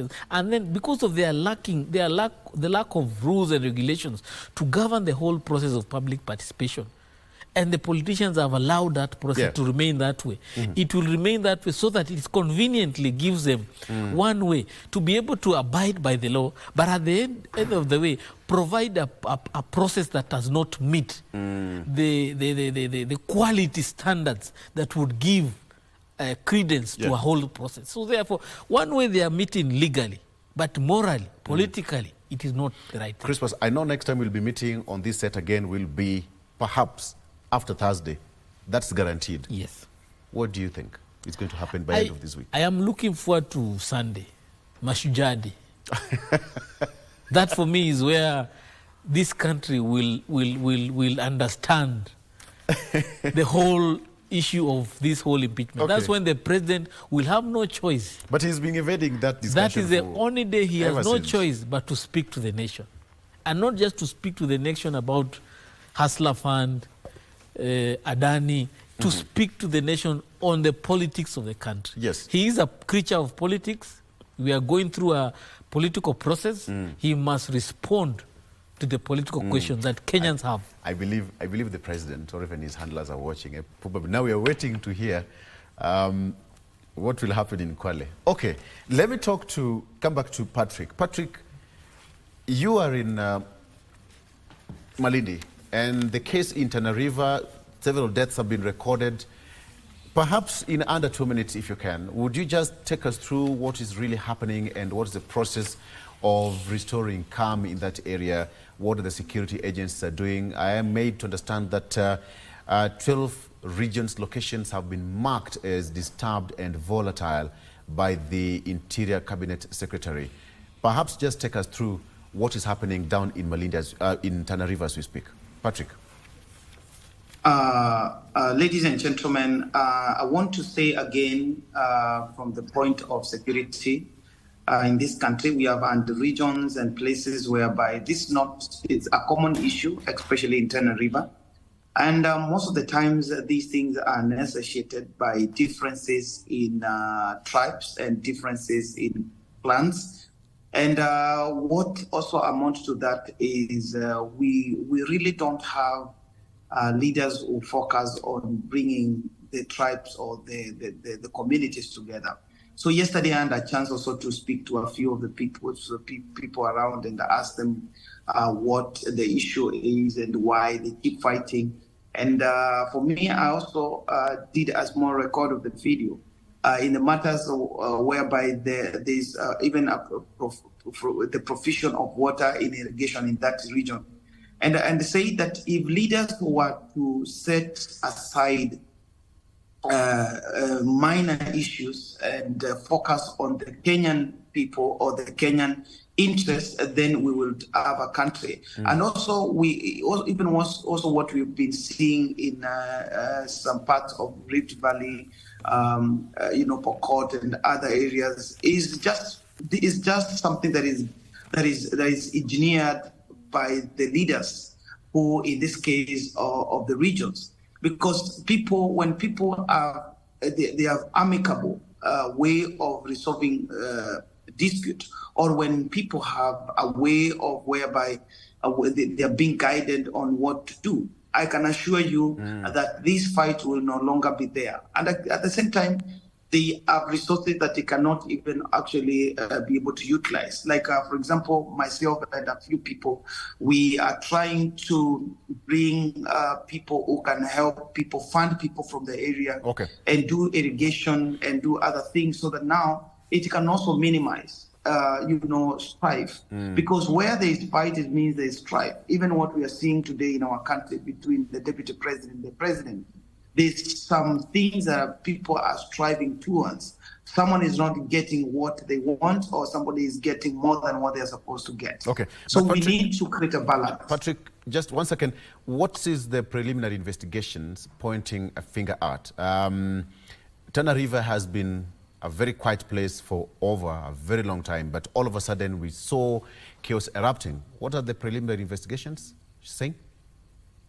If you also remember, during the Moi time, this is a region whereby we had the what we used to call them. These bandits used to be around there, So it's something that is grounded on actually tribal difference of two tribes. And this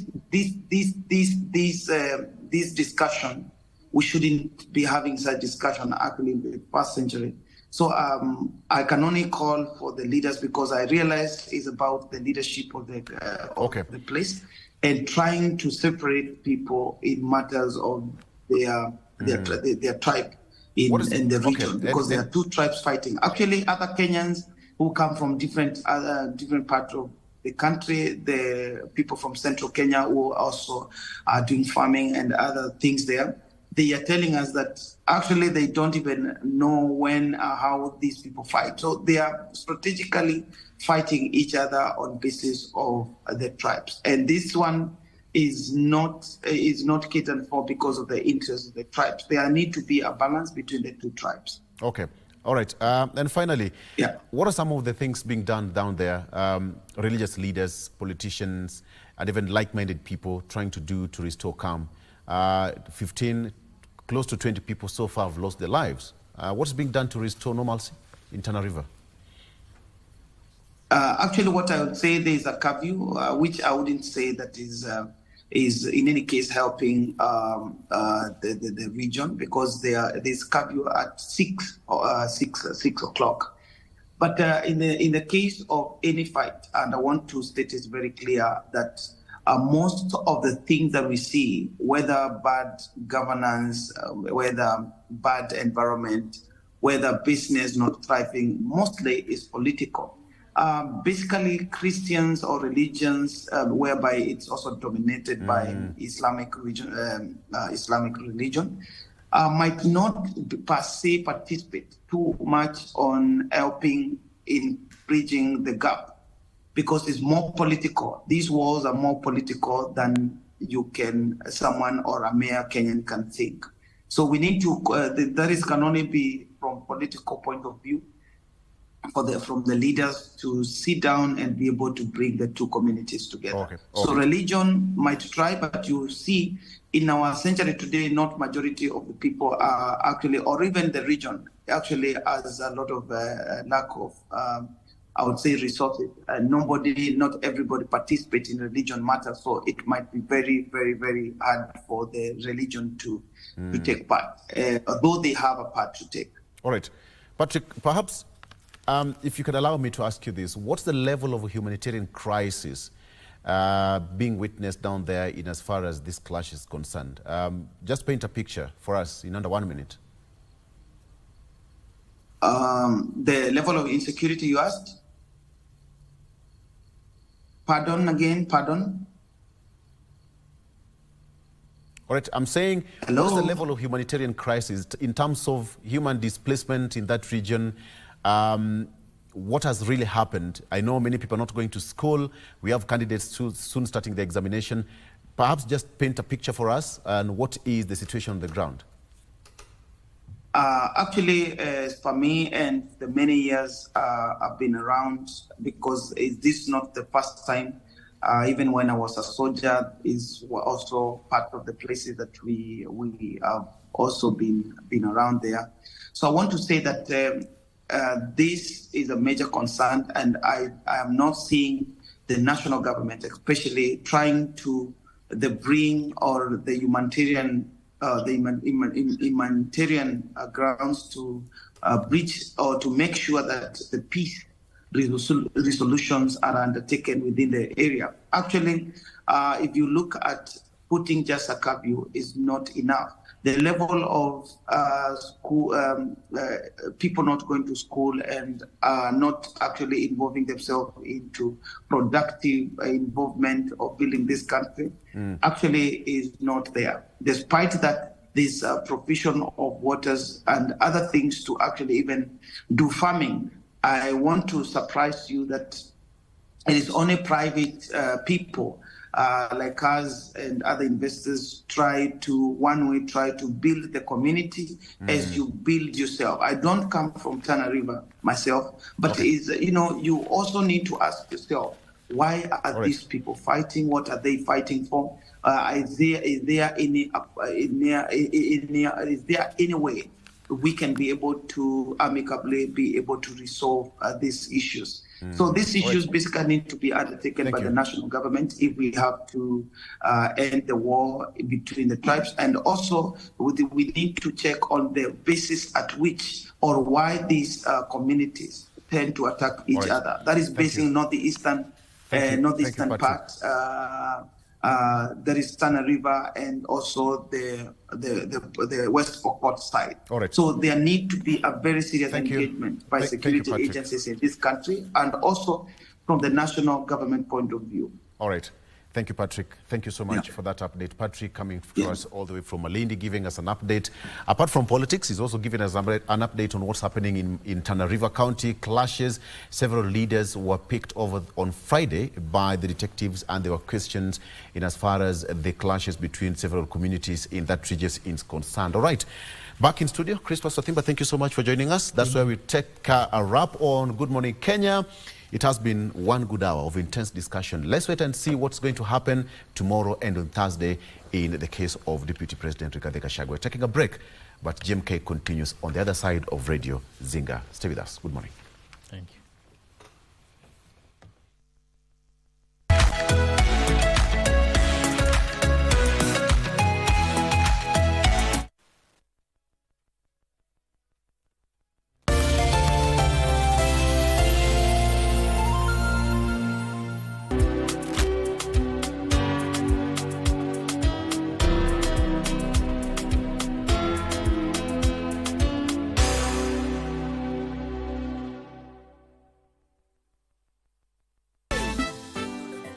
Someone tried to knock me dead with their car.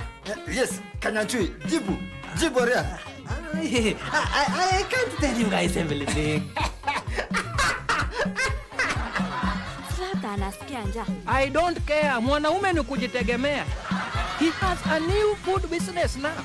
Jeb, when you know the father? Father Gitanu of Catholic Church, of course I know him. No, I am going to the principal office to solicit your removal from this school. You cannot yell at me like that. Never be the same by your strength. Tell you this vibe, this lovely vibe, this is the vibe on the beach side. Why you worry? Why you worry? Worry is unnecessary. Choice they are hearing. That is why children are living. Chica. I'm walking, I'm talking, I'm moving the positive vibe. Stop bad mind face. You only come around to do fake things. Your little bad mind face.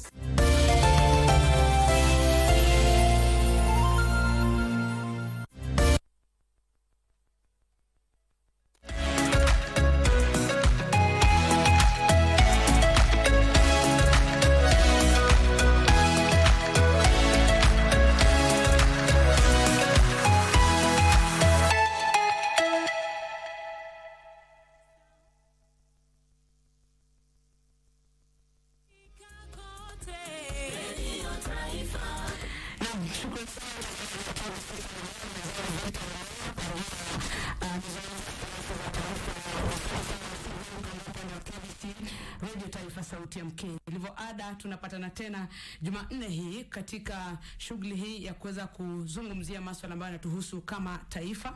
Na leo tutajadili siasa, maana nimekuambia Victor amezungumzia siasa. Leo tutakuwa tunabadili mkondo kidogo, tuhakikishe tunaangazia masuala ya urekebishaji wa tabia na vile tunaweza kufanya vile kuchangia katika ujenzi wa taifa. Kwa hivyo andamana nasi tukaweze kwenda kwa pamoja katika dakika zijazo kama 45 katika shughuli nzima hii. Na mtazamaji na msikilizaji, ni kwamba tunapatana kupitia KBC Radio Taifa na vile vile Channel 1. Idara ya marekebisho ya tabia inatekeleza jukumu muhimu sana katika maendeleo ya taifa hili, na tunapoangazia siku kuu ya mashujaa. Tukumbuke kwamba mashujaa wetu wengi wa uhuru walifungwa gerezani na wakoloni. Vile vile ukweli ni kwamba idara ya marekebisho na haswa magereza yetu yamebadilisha utendakazi wake. Katika kuendeleza taifa, idara ya marekebisho ina majukumu makubwa ya kutimiza ruwaza ya serikali kuu. Na marekebisho haya, mtazamaji na msikilizaji, yanapofanyika, lengo lake ni kuleta manufaa kwa wafungwa na pia kuwezesha serikali kupata mapato. Kwa kuwapa wafungwa ujuzi, serikali inatarajia kusaidia na kuhakikisha kuwa wanakuwa wenye manufaa wanaporejea kwenye jamii baada ya kuhudumia vifungo vyao. Na kwa sasa Kenya ina jumla ya magereza 135 ambayo ni pamoja na magereza 6 ya wanawake na vituo 3 vya watoto wadogo, na kuhifadhi zaidi ya wafungwa 63,000.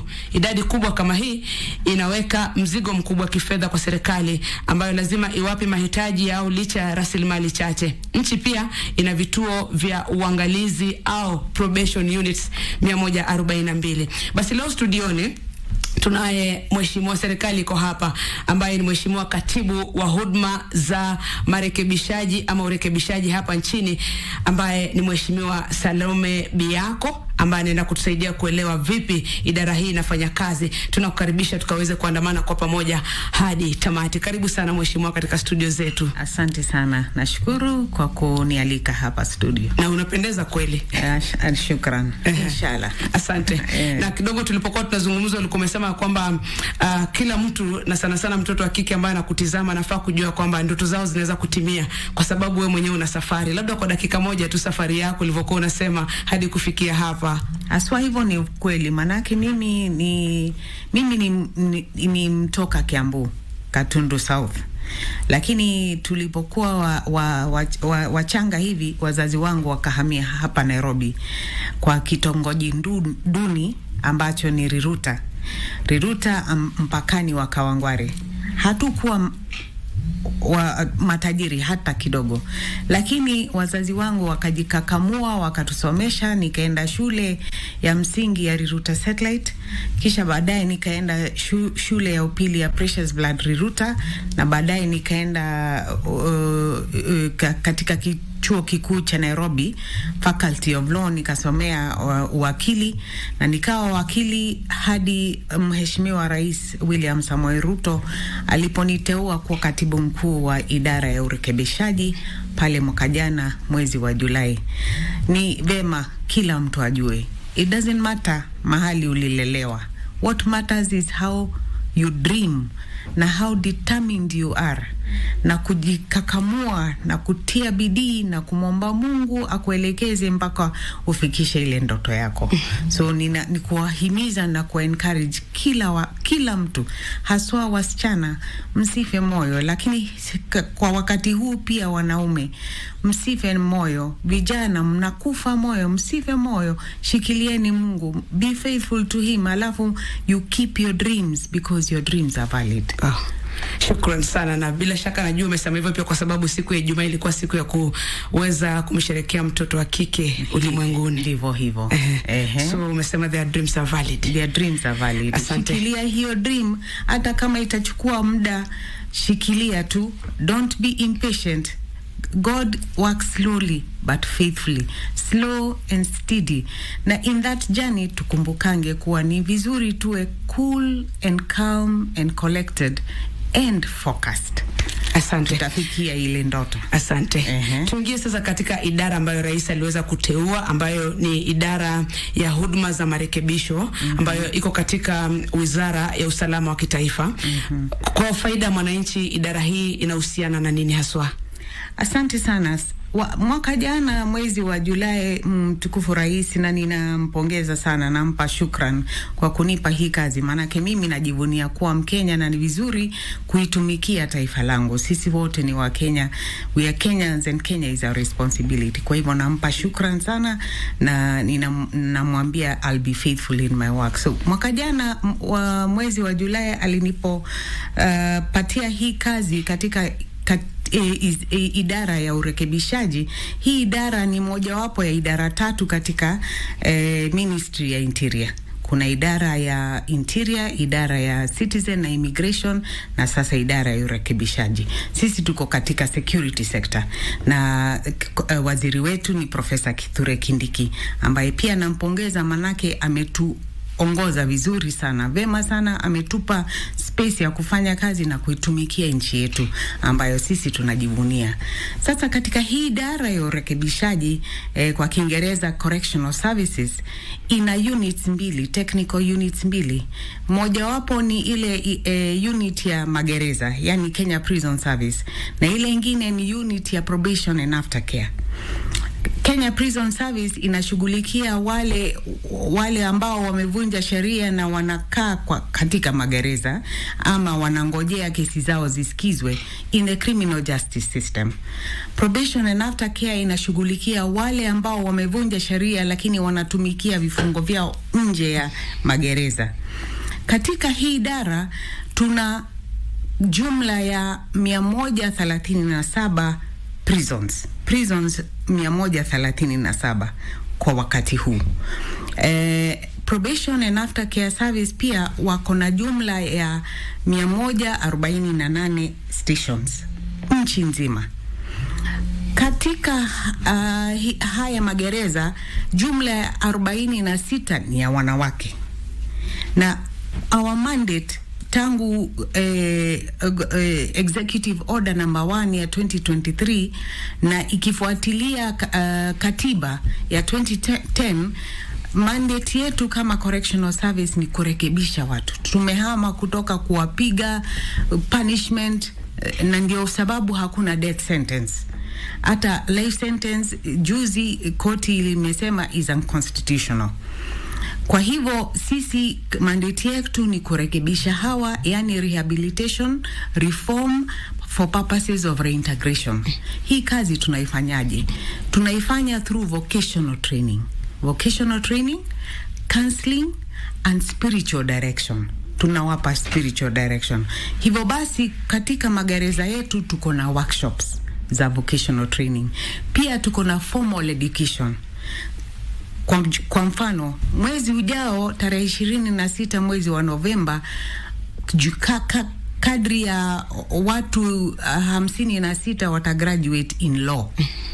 Tunafunza kutoka primary school, secondary school na chuo kikuu.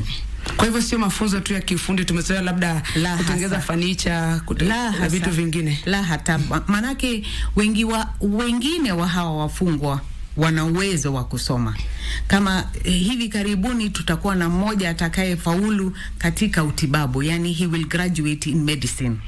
Mwingine juzi alifaulu through engineering, mwingine veterinary medicine. Hivyo na wengine watakuwa walimu. So vile serikali imepangwa katika idara yetu tuna education unit, na hiyo education unit ndio inashughulikia formal education ya hawa wafungwa. Na sasa wale ambao wanapenda vocational training, ambayo mtukufu rais amehimiza sana, na ndio maana tangu achukue usukani kuna TVETs zimeongezeka sana, zimefandiwa, zimepewa kipaumbele. Pia sisi kufuatilia huo mkakati wa bottom up economic transformation agenda, pia sisi tuna expand workshops yetu.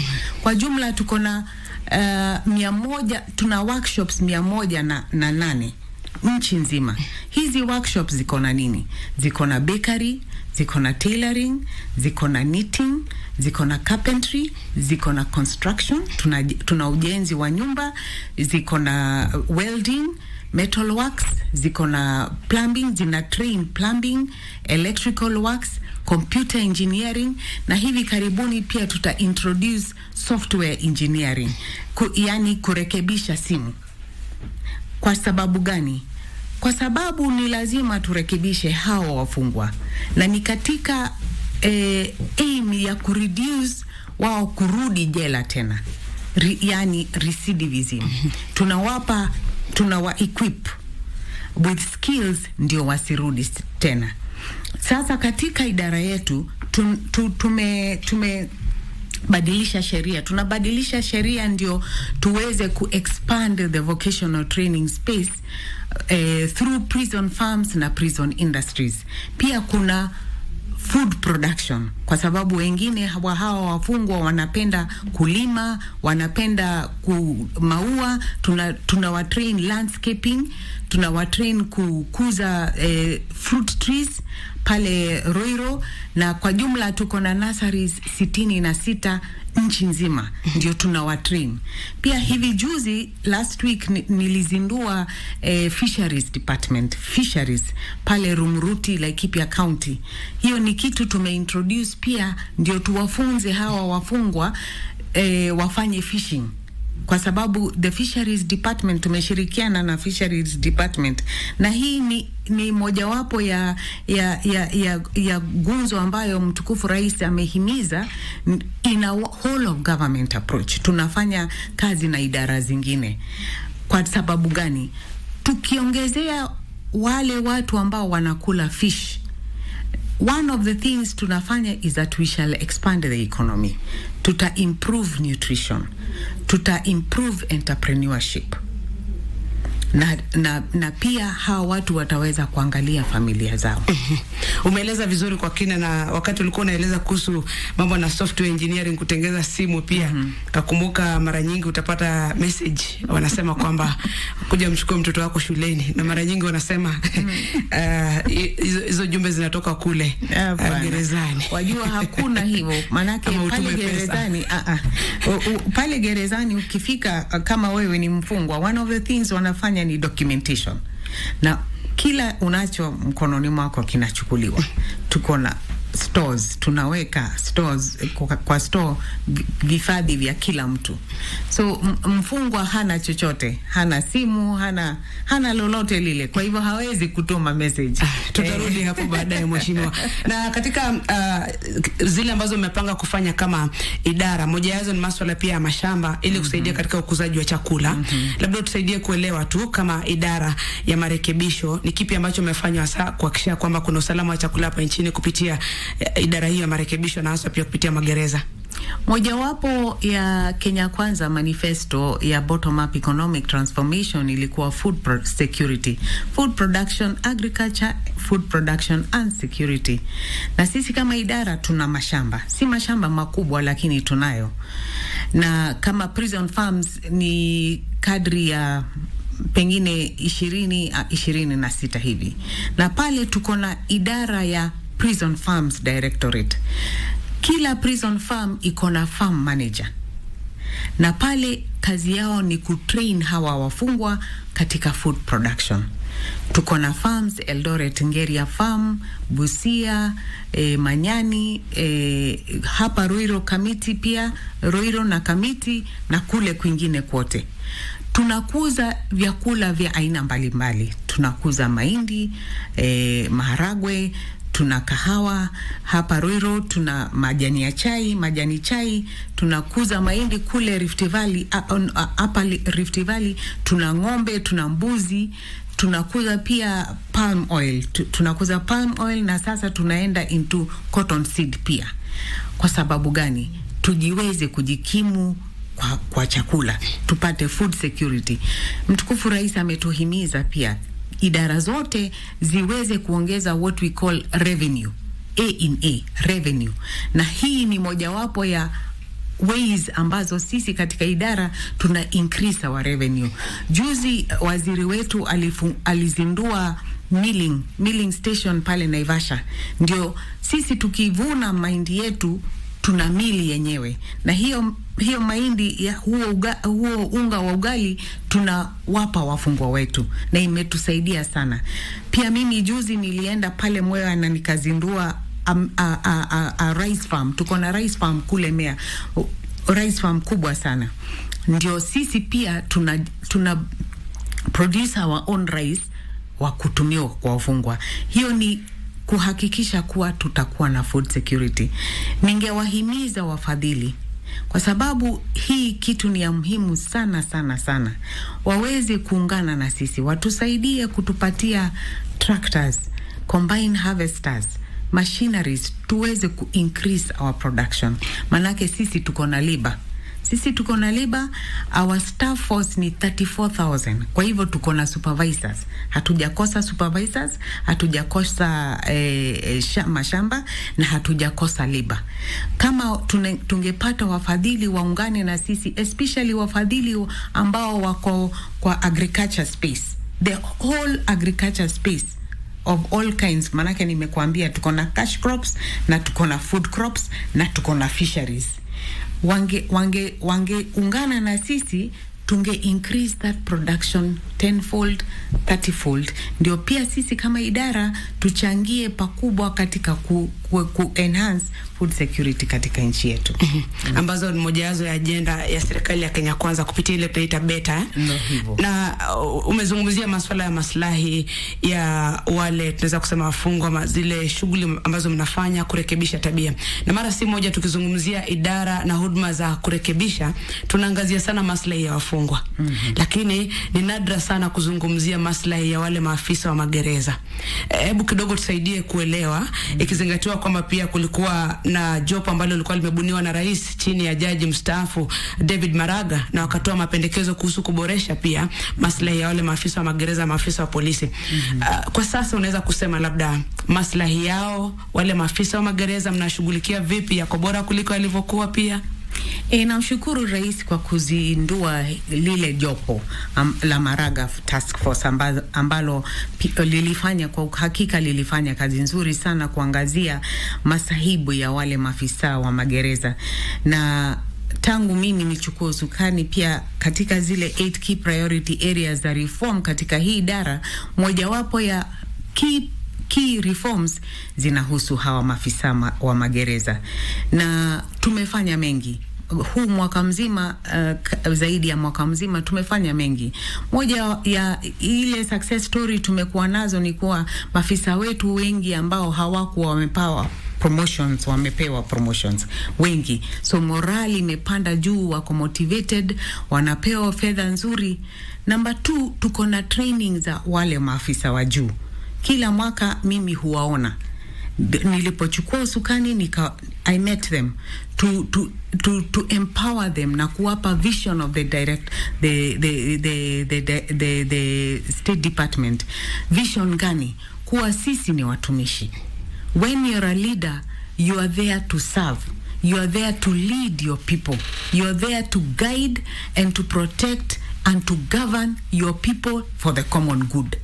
Na hiyo huko kukutana kunasaidia pahali pakubwa sana, ndio maafisa wa kitengo cha juu, yani madirectors, waweze kutumikia wale wako pale chini. That is very important. Kwa sababu gani? That is what inafanya watu kufanya kazi kwa amani na kufanya kazi with a patriotic heart. Jambo lingine nililofanya tangu nichukue usukani ni kutembea sana katika magereza yetu, na magereza na probation officer. Kwa wakati huu nimetembelea jumla ya magereza zaidi ya 75 hivi, na pale ninakutana na wale maafisa wote katika kila stesheni ya probation ama ya magereza. Nakutana na wale maafisa. Kufanya nini? Kuwapa moyo, kuwapa encouragement, kuwa encourage wafanye kazi vizuri, watumikie vizuri, wakae vizuri na wenzao, watumikie familia zao. Tunawapa, wanakutana pia wao wenyewe. Kuna kitu tunaita timam parades. Kila mwezi ama kila wiki huwa wanakutana, wanapata counseling. Manake mwaka huu tuko na theme ya mental health na mental health for effective service delivery, kwa sababu tumegundua kuwa maafisa wetu sana, kwa sababu kazi yetu ni ngumu sana. Just imagine uko na mtoto mtukutu na unaishi na huyo mtoto mtukutu. Yeye ana madawa ya kulevya, huwa anakuibia, huwa anakutusi, huwa anakupiga. Ni ngumu sana kuishi na mtu kama huyo. Sisi huishi na hawa watu 24/7. Na si mmoja, si wawili, ni 61,000. Jumla ya watu 61,000. So kazi yetu ni ngumu sana. So tukaona ni kweli maafisa wetu wanatabika sana mental health kwa sababu ya ugumu wa kazi yetu, na hii ugumu wa kazi yetu inaelekezea wale kuingia katika tabia mbaya, kukunywa, ulevi, violence, domestic violence, enter into a lot of debt. So hizi Timam Parade, one of the purposes ni wao kukuwa na professional counseling. Kila wakati officers in charge wanawaongelesha katika hizi Timam Parade, wana invite counselors, wana invite pastors na priests, wanawaongelesha, wanaomba pamoja, wanafanya kazi pamoja, ndio hivi waweze kubadilika na kuimprove na kukuwa more at peace. Pia tunawahimiza wawache borrow too much. Manake hii brokenness na kutokuwa na fedha na kukuwa na madeni mengi inawa affect sana. Jambo lingine tumefanya ni kuongeza mishahara. Hivi juzi at July hii imepita, mtukufu rais alisema kuwa lazima tuwape nyongeza ya mshahara. Tulianza July na tukawapa mshahara mikubwa. Yule alipata mshahara, wale wa maafisa wa kiwango cha chini kabisa walipata mishahara takriban ya 4,000 kila mmoja wao, na hizo fedha zilikuwa backdated, ongezeko la mishahara, na hii ni pursuant to directive of His Excellency, na implement. Pia kila wakati tuna make sure wako na uniform, that they are properly kitted. Manake sisi tunajivunia kuwa maafisa wa magereza, tunajivunia, na kujivunia kule lazima we look good. We look good, we are well turned out. Manake a civilian akiona afisa wa magereza looking very nice and looking very smart and looking very well turned out, anapata security.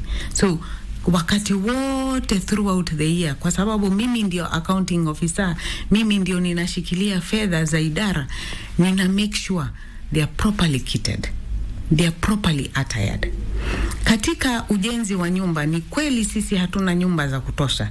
Nimesema our workforce ni takriban ya 34,000. Hatuna nyumba za kutosha, na mtukufu rais akaagiza kuwa idara ya ujenzi ya nyumba itujengee nyumba takriban ya 28,000. Na hiyo kazi tumeishaanza. Tuko na committee ambayo imezindua the designs, ishazindua designs, na juzi pia nyumba zingine tulimaliza pale Shimo la Tewa Mombasa, na nikaenda nikazindua takriban ya nyumba 100. Hapa Ruiru tunamaliza zingine nyingi, almost 50 of them, na tunaendelea vile tunashirikiana na idara ya ujenzi wa nyumba, ndio by the time tumalize hii season ya kutumikia wananchi, tutakuwa tumejenga hizo nyumba. So alafu mwishowe tunawahimiza maafisa wetu warudi shule, kwa sababu ni vizuri kila mtu akuwa na improve, na kuna trainings nyingi, na ninawashukuru washikadau katika space ya magereza ambao tumeshirikiana nao kufanya training. Mwishowe pia tumeshirikiana na idara ya sports wanatusaidia sana expand our sports space, na hivi karibuni mtaona ile kazi tutakuwa tumefanya. Daktari Biako, asante, nashukuru, umeeleza vizuri sana kuhusiana na masuala ya nyumba na zile nyumba ambazo umezindua. Sijui kama unaweza kusaidia kuelewa ni nyumba za maafisa hawa magereza kuishi, ama ni zile nyumba ambazo wale wafungwa wanafaa kusaidia, ama idara yenu inafaa kusaidia serikali katika kuafikia ajenda yake ya kuwa na nyumba za bei nafuu?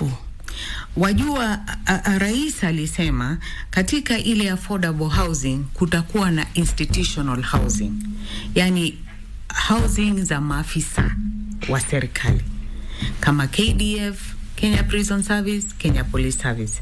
Kama wewe ni police officer, unapewa nyumba na utalipa kodi, manake nyumba ni za serikali. Nyumba they are being managed they are being managed by the Ministry of the Department of Housing. So sisi sasa tuko katika ile kile kitengo cha institutional housing. Sasa hizi nyumba zinajengwa na Ministry of Housing for the benefit of our officers, wanaishi kule ndani, kwa sababu one of the main important things that security ni kuwa maafisa wakae kwa compound yetu, manake kazi yao wanaifanya 24/7. Nitasalia pale tu kwa masuala ya nyumba za bei nafuu. Kumbuka pia mwaka huu tutakuwa na sherehe za mashujaa ambazo zitakuwa zinafanyika Jumapili katika kaunti ya Kwale, na kauli mbiu ambayo kama serikali pia imeiweka ni kuangazia swala ya nyumba za bei nafuu. Na maafisa wa magereza nimeishi na wao pia kwa miaka mingi, unakuta kwamba sehemu zao za kuishi hazijakuwa zile za kuridhisha. Japo kama idara mko na ile tunasema target kusaidia serikali kufikia ndoto yake kutimiza kupata nyumba za kutosha za bei nafuu, lakini hao maafisa magereza unaweza ukathibitisha tukiwa hapa kwamba mmeboresha mahali ambapo wanaishi, kuna nyumba za kutosha sasa? Labda wakipiga simu wanaweza wakasimulia wakasema kwa hakika serikali imeboresha makazi yetu kama maafisa wa magereza. La, hatujafikia hicho kiwango. Na sisi pengine nirudi tena nikueleze. Katika ujenzi wa nyumba vile serikali imepanga, mpangilio wa serikali, kuna affordable housing za watu kununua. Lakini pia kuna institutional housing. Institutional housing inamaanisha kama mimi ni afisa wa magereza, napewa nyumba na idara ya magereza. Lakini hizi nyumba they are managed na idara ya ujenzi wa nyumba. Hizi nyumba ninakaa for as long as I'm a prison officer. Ninakodesha hizi nyumba za institutional housing. Hizo ndizo naongelelea. Na ninasema sisi rais ametupa directive kuwa tujenge kadri ya 28,000 nyumba za hawa maafisa wa magereza. Hatujatimiza hiyo ndoto. Tumeanza ile ndoto. Kamati tuliteua kitambo mwaka jana ya kuangalia design za zile nyumba ambazo tunatengenezea hawa maafisa wetu. Hatujatimiza ndoto. Ndoto iko njiani. We are on the journey of realizing hile ndoto. Na ndio tunashirikiana na idara ya ujenzi wa nyumba waanze kututengenezea zile nyumba. Na ndio nikasema pale awali, nimeshukuru sana hii idara ya ujenzi wa nyumba kwa juzi tulizindua nyumba 100 pale Mombasa. So ndoto yenyewe haijatimia, lakini tunaishikilia tu na hivi karibuni tutaanza kujenga kule kwengine kote. Asante mtazamaji na msikilizaji wa Radio Taifa, bila shaka kama unajiunga nasi tunazungumzia masuala ya urekebishaji wa tabia katika ustawi wa taifa, na basi studioni tunaye katibu katika idara ya huduma za urekebishaji hapa nchini, Daktari Salome Biako, kutusaidia kuelewa basi haya marekebisho yanasaidia vipi katika kuhakikisha kwamba taifa linastawi ipasavyo. Unaweza kupatia kauli zako kupitia mitandao yetu ya kijamii, na pia muda ukiruhusu tutakuwa tunapokea simu chache. Na nirejee kwako Mheshimiwa Daktari, muhimu sana baadaye tutagusia mashujaa kama tutapata muda tarudi pale, lakini katika haya mambo yote ya marekebisho kuna swala ambalo hujitokeza. Wapo wale wafungwa watatumikia labda miaka yao pale gerezani ama muda ambao wamepewa, watarekebishwa tabia. Wapo wale ambao watakuwa probation, baada ya hapo wanafaa kuondoka kurudi katika jamii zao, maana wana familia mahali ambapo walitoka. Mnafanya vipi kama idara kuhakikisha kwamba wakisha toka pale gerezani wanaweza kujiunga na wananchi, waendelee kujenga taifa pasipo unyanyapaa ama stigma? Maana mara si moja utasikia watu wana hofu, huyu ametoka gerezani alikuwa miaka 10 miaka 20 sasa amerejea. Watu hawana uhakika kama kwa hakika wanafaa kuwakaribisha na kujiunga nao katika ujenzi wa taifa. Shukran kwa hilo swali.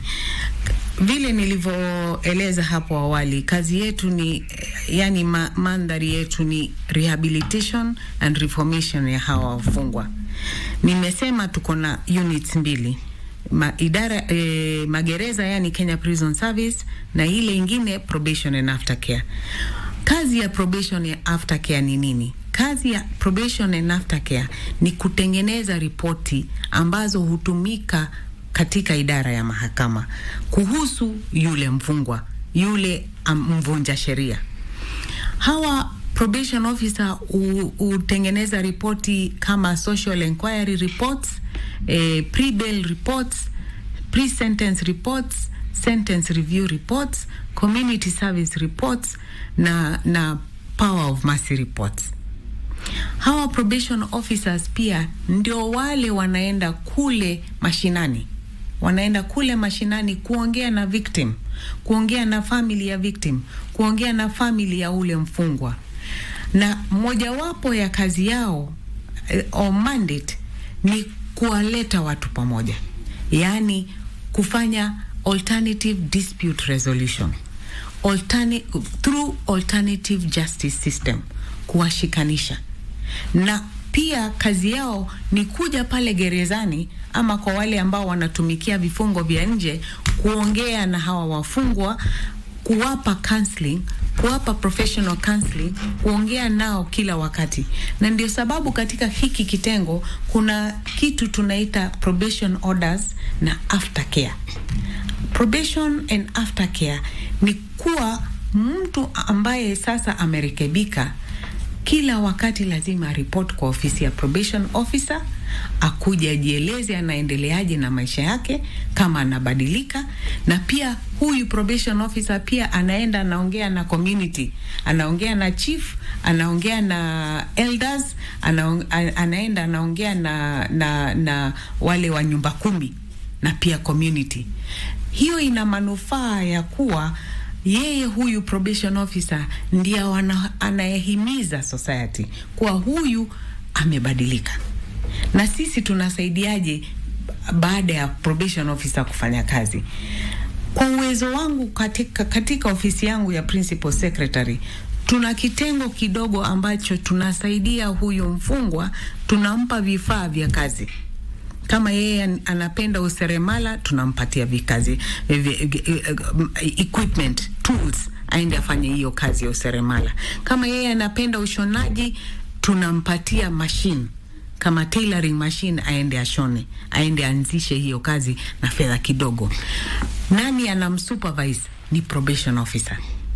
Kila wakati kwa kadri ya jumla ya mwaka mzima, probation officer anamsupervise na ana file reporti kwa ofisi yangu, huyu probation officer. Kwa hivyo nataka kuwahimiza, kando ya hivyo tuna makanisa ambayo tumeshirikiana nayo, ambayo yanafanya counseling na conversion ya hawa wafungwa, so that they are really and truly converted. Wanarudia Mungu, wanaanza vitendo vyema. Hivi juzi nilikuwa committee na tuka commission 70 Catholic Men Association kwa sababu ya kazi katika ya ushirikiano kati ya kanisa na sisi. Na hiyo inaendelea hata Waislamu, Seventh Day Church. Sasa katika idara tuna vitengo 4. Tuna Waislamu, tuna Protestant, tuna Seventh Day Adventist na tuna Catholic Church. Hiyo ni directorate ya chaplaincy. Na sasa directorate ya welfare ambayo inashughulikia maafisa wenyewe, inawatrain hawa maafisa ndio washughulikie hawa wafungwa katika hiyo chaplaincy. So ninawahimiza watu, kila mtu hufanya makosa, kuteleza sio kuanguka, na kila mtu huwa anapewa second chance. Na si second chance mara moja, ni mara mingi. Mimi na wewe tumekosea, kila wakati tunafanya makosa, na mara mingi tunataka tusamehewe, sio hivyo? Vile tunawaomba wananchi, tusamehe hawa watu, tuwapatie many second chances wabadilike. Na wakikataa kubadilika, kuna sheria. Watarejelea sisi na sisi watarejelea kwetu, na sisi tutaona vile tutawafanya. Naam, shukrani, umeeleza vizuri, na nafikiri hapo ni mahali pazuri pa kuchukua simu chache kutoka kwa wananchi. Tutakuwa tunakwenda upande wa pili wa studio za Radio Taifa kwa Rashid Mwamkondo, na nitaomba daktari mheshimiwa angalau tukavalie hivi usikie wananchi wanasemaje. Na mwananchi pia ningekuomba ukija kwa laini ya simu usiulize siasa, uliza masuala ambayo tumeweza kuzungumzia kwa sasa. Mara nyingi mnasema serikali hatujui inafanya nini. Tayari umesikia idara hii ya marekebisho kazi ambayo inafanya. Swali uko nalo kwa Rashid? Bila shaka msikilizaji, ikiwa ni 17 dakika zimetulia hapa baada ya saa 2 saa za Afrika Mashariki, na umeweza kusikia mwenzangu Dora akikwambia hamna cha siasa hapa. Tunamuuliza Katibu Bi Salome Biako swali kulingana na yale ambayo wameweza kuyazungumzia. 0700176699. Hello Gumzo Pevu. Rashid Mkondo. Yes. Habari ya asubuhi. Mzuri sana. John Baraza, swali lako? John yangu nauliza wakili wetu ya kwamba unaweza pata mtu ametoka gerezani na amekuja wa vijiji pia anaanza kutishia watu maisha akisema mkivaa michezo pia nitawapiga niwapeleke. Mtu kama huyo sasa akikuja wa kijiji wanakija nafaa wafanye nini, kwa sababu anaweza kufika kijiji apata yake imekuwa mbaya tishia wananchi, alafu unapata mtu kama anakaa hivyo kijiji na watu wakiwa na ogopa. Mtu kama watafanya mna gani wakili? Asante, swali lako tumelipokea na kulinakili vyema. Hello Radio Taifa. Halo, jambo ndugu yangu Rashid Mkondo. Jambo mingi. Omar Baba Zainab kutoka Nandi Leso, swali lako kwa katibu. Kutoka Leso Nandi County. Niko na maswali mawili kwa mgeni wetu Chapchap. Swali la kwanza, je, mbona hao askari wa prison wakiwa huku resort ni wajeuri, hata badala ya askari ya KDF ukaya naye mpaka kuliko hawa? Alafu swali la pili, je, huyu mfungwa akifunguliwa kuja resort na hawa walikuwa wanatetea ni mtu mzuri, akifanya makosa tutaweza sitaki mwenye alitetea kwa kutudanganya. Okay, asante, maswali yako tumeyanakili na kuyapokea vyema. Hello Radio Taifa. Bwana Rashid Mkondo. Manifestes. Manifestes ni kwa sura mazuri pinyora ni kwa chonjo kama zimba vedoni. Swali langu ni hili kwa huyo mgeni wetu. Amesema wasi wale watu wanatanganya watu wakituma pesa hapa si wafungwa.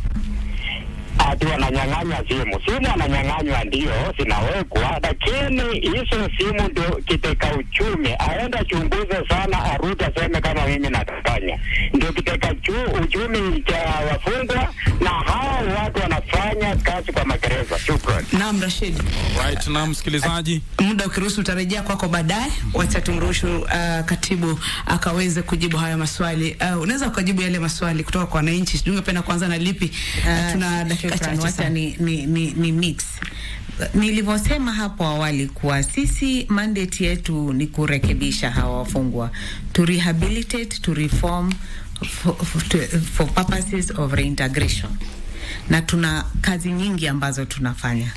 Even in terms of climate, tunawatrain kupanda miti, tunawatrain ku landscape, tunawatrain kupanda maua, tunawatrain kupanda grass, nyasi, na tunawatrain agriculture, kila kitu.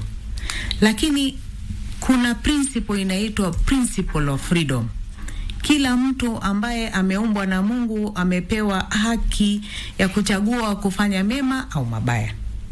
Sisi tukifanya kazi yetu tukusaidie kurekebika, tunakupatia counseling, tunakupatia spiritual nourishment, tunakupatia chakula, tunakupatia mahali pa kulala, na hivi hata ukitutembelea utaona pia the infrastructure tuna improve, the cleanliness, the order tuna improve.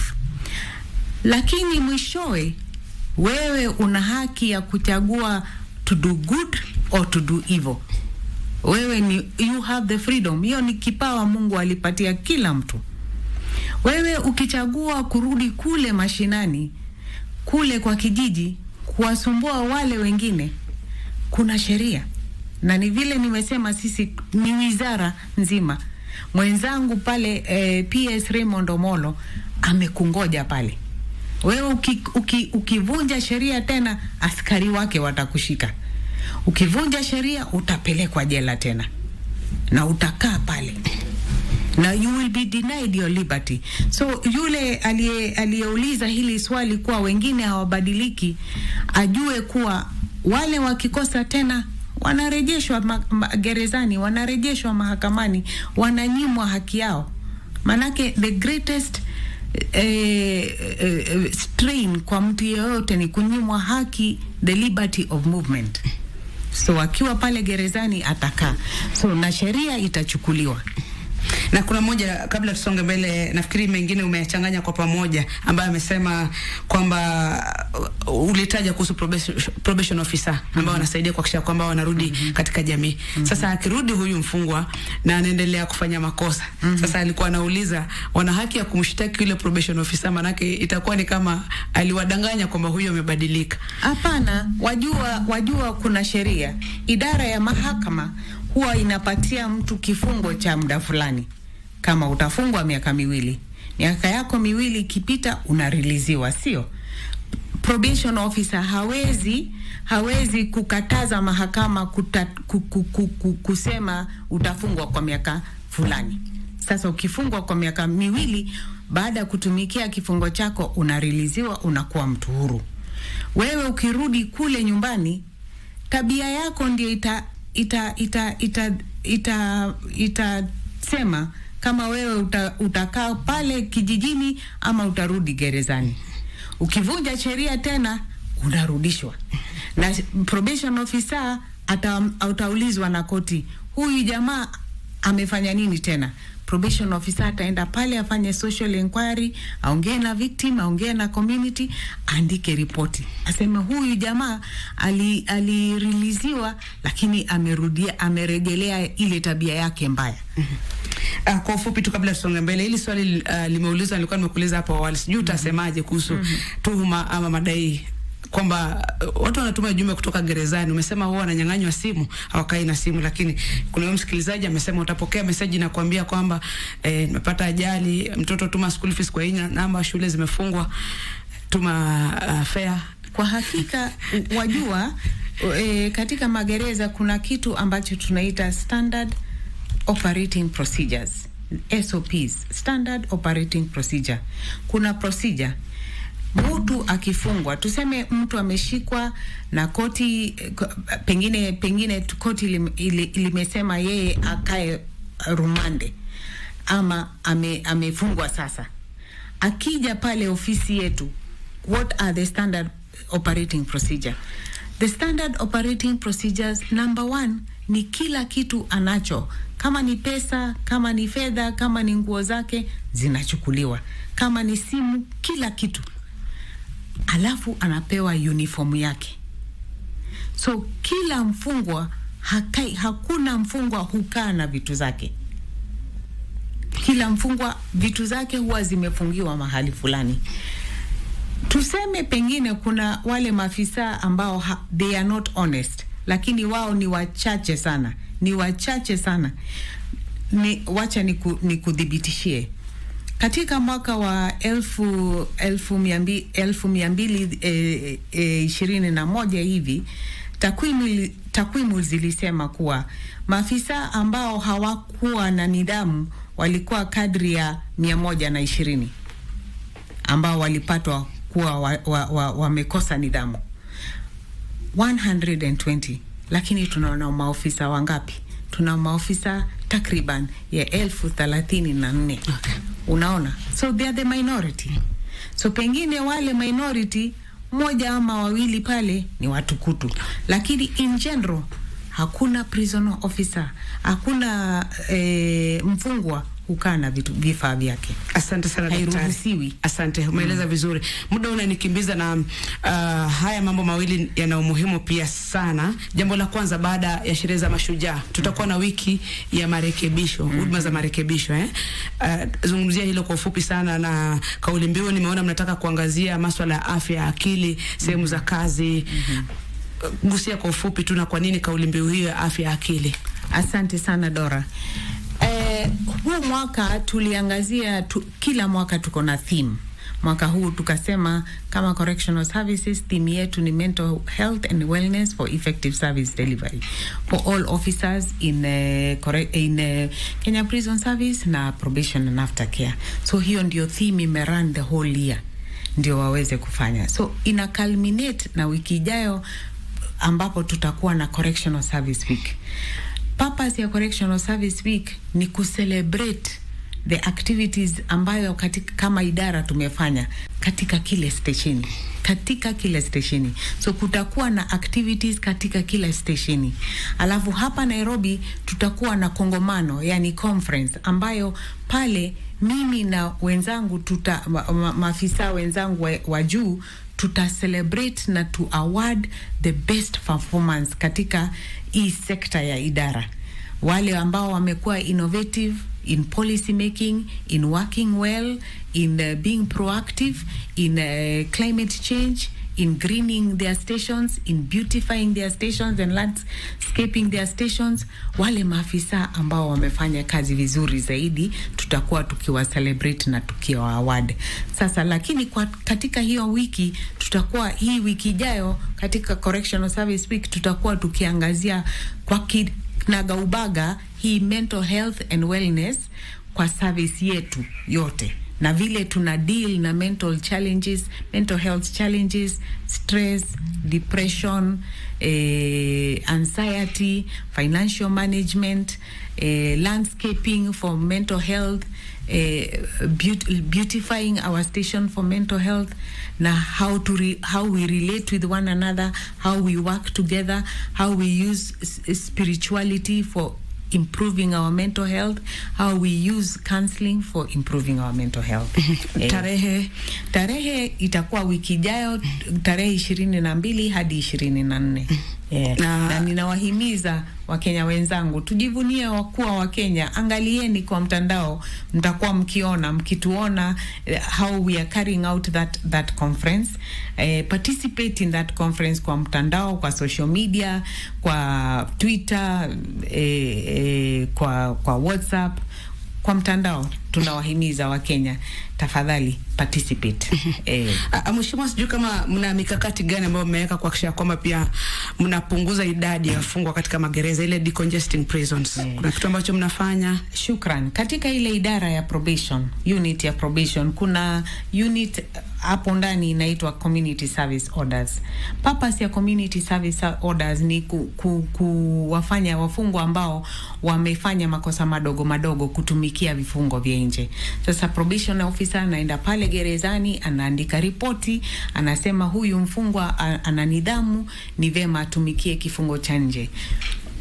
Community service order huwa na jaji. Kuna jaji ambaye ameteuliwa na jaji mkuu, na huyu jaji anakuja pale gerezani, akipewa ile ripoti anaenda na anasign hiyo order, na hawa watu wanaenda kutumikia vifungo pale nje. Wanaenda wapi? Tangu nichukue usukani nimeongea sana na governors. Sasa tunashirikiana, tunawapa hawa wafungwa. Kama juzi tulienda Elgeyo Marakwet, tukawafungulia wafungwa wakaenda kufanya kazi katika county ya Elgeyo Marakwet. Last week nilikuwa Laikipia, pia tukafanya decongestion, nikampatia governor wa Laikipia, na namshukuru sana Honorable Joshua Irungu.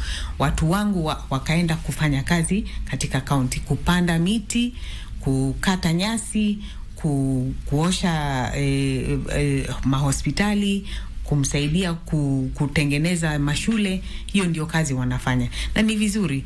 Tangu mwaka mzima mpaka wa leo tumepunguza kadri ya zaidi ya 10,000 watu, kadri ya 10,000, na pia mahakama pia inatusaidia throughout the year. Kwa directive ya jaji mkuu, majudges nchi nzima huwa wanaendelea na hiyo kazi ya kudecongest. Ndio maana sasa tunaendelea tukipungua.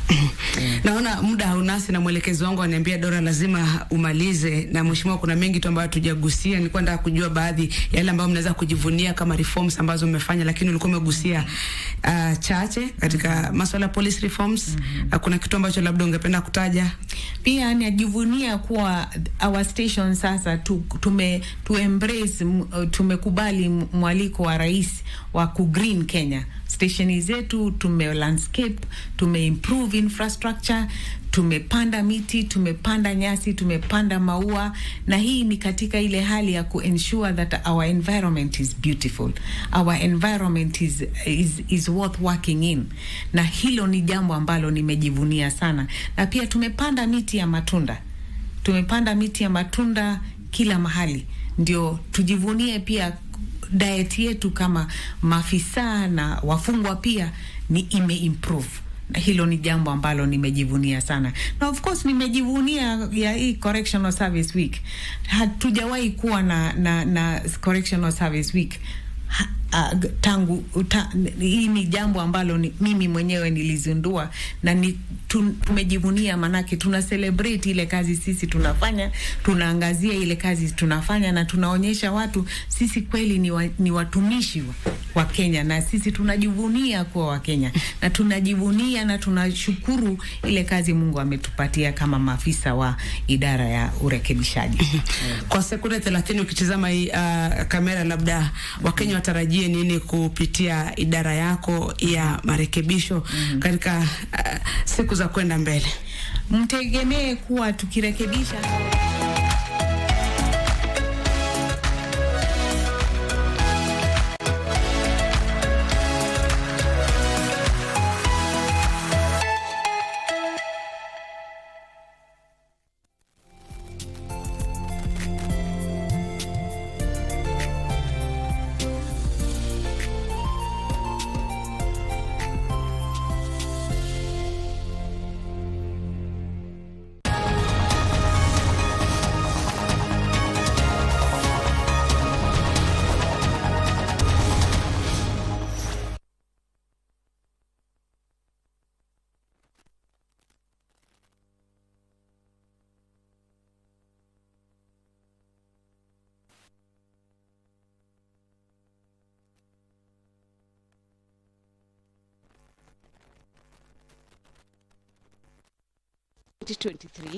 the National Construction Authority Amendment Bill, National Assembly Bills number 59 of the year 2022, where senators will be giving their inputs in regards to the various amendments proposed by the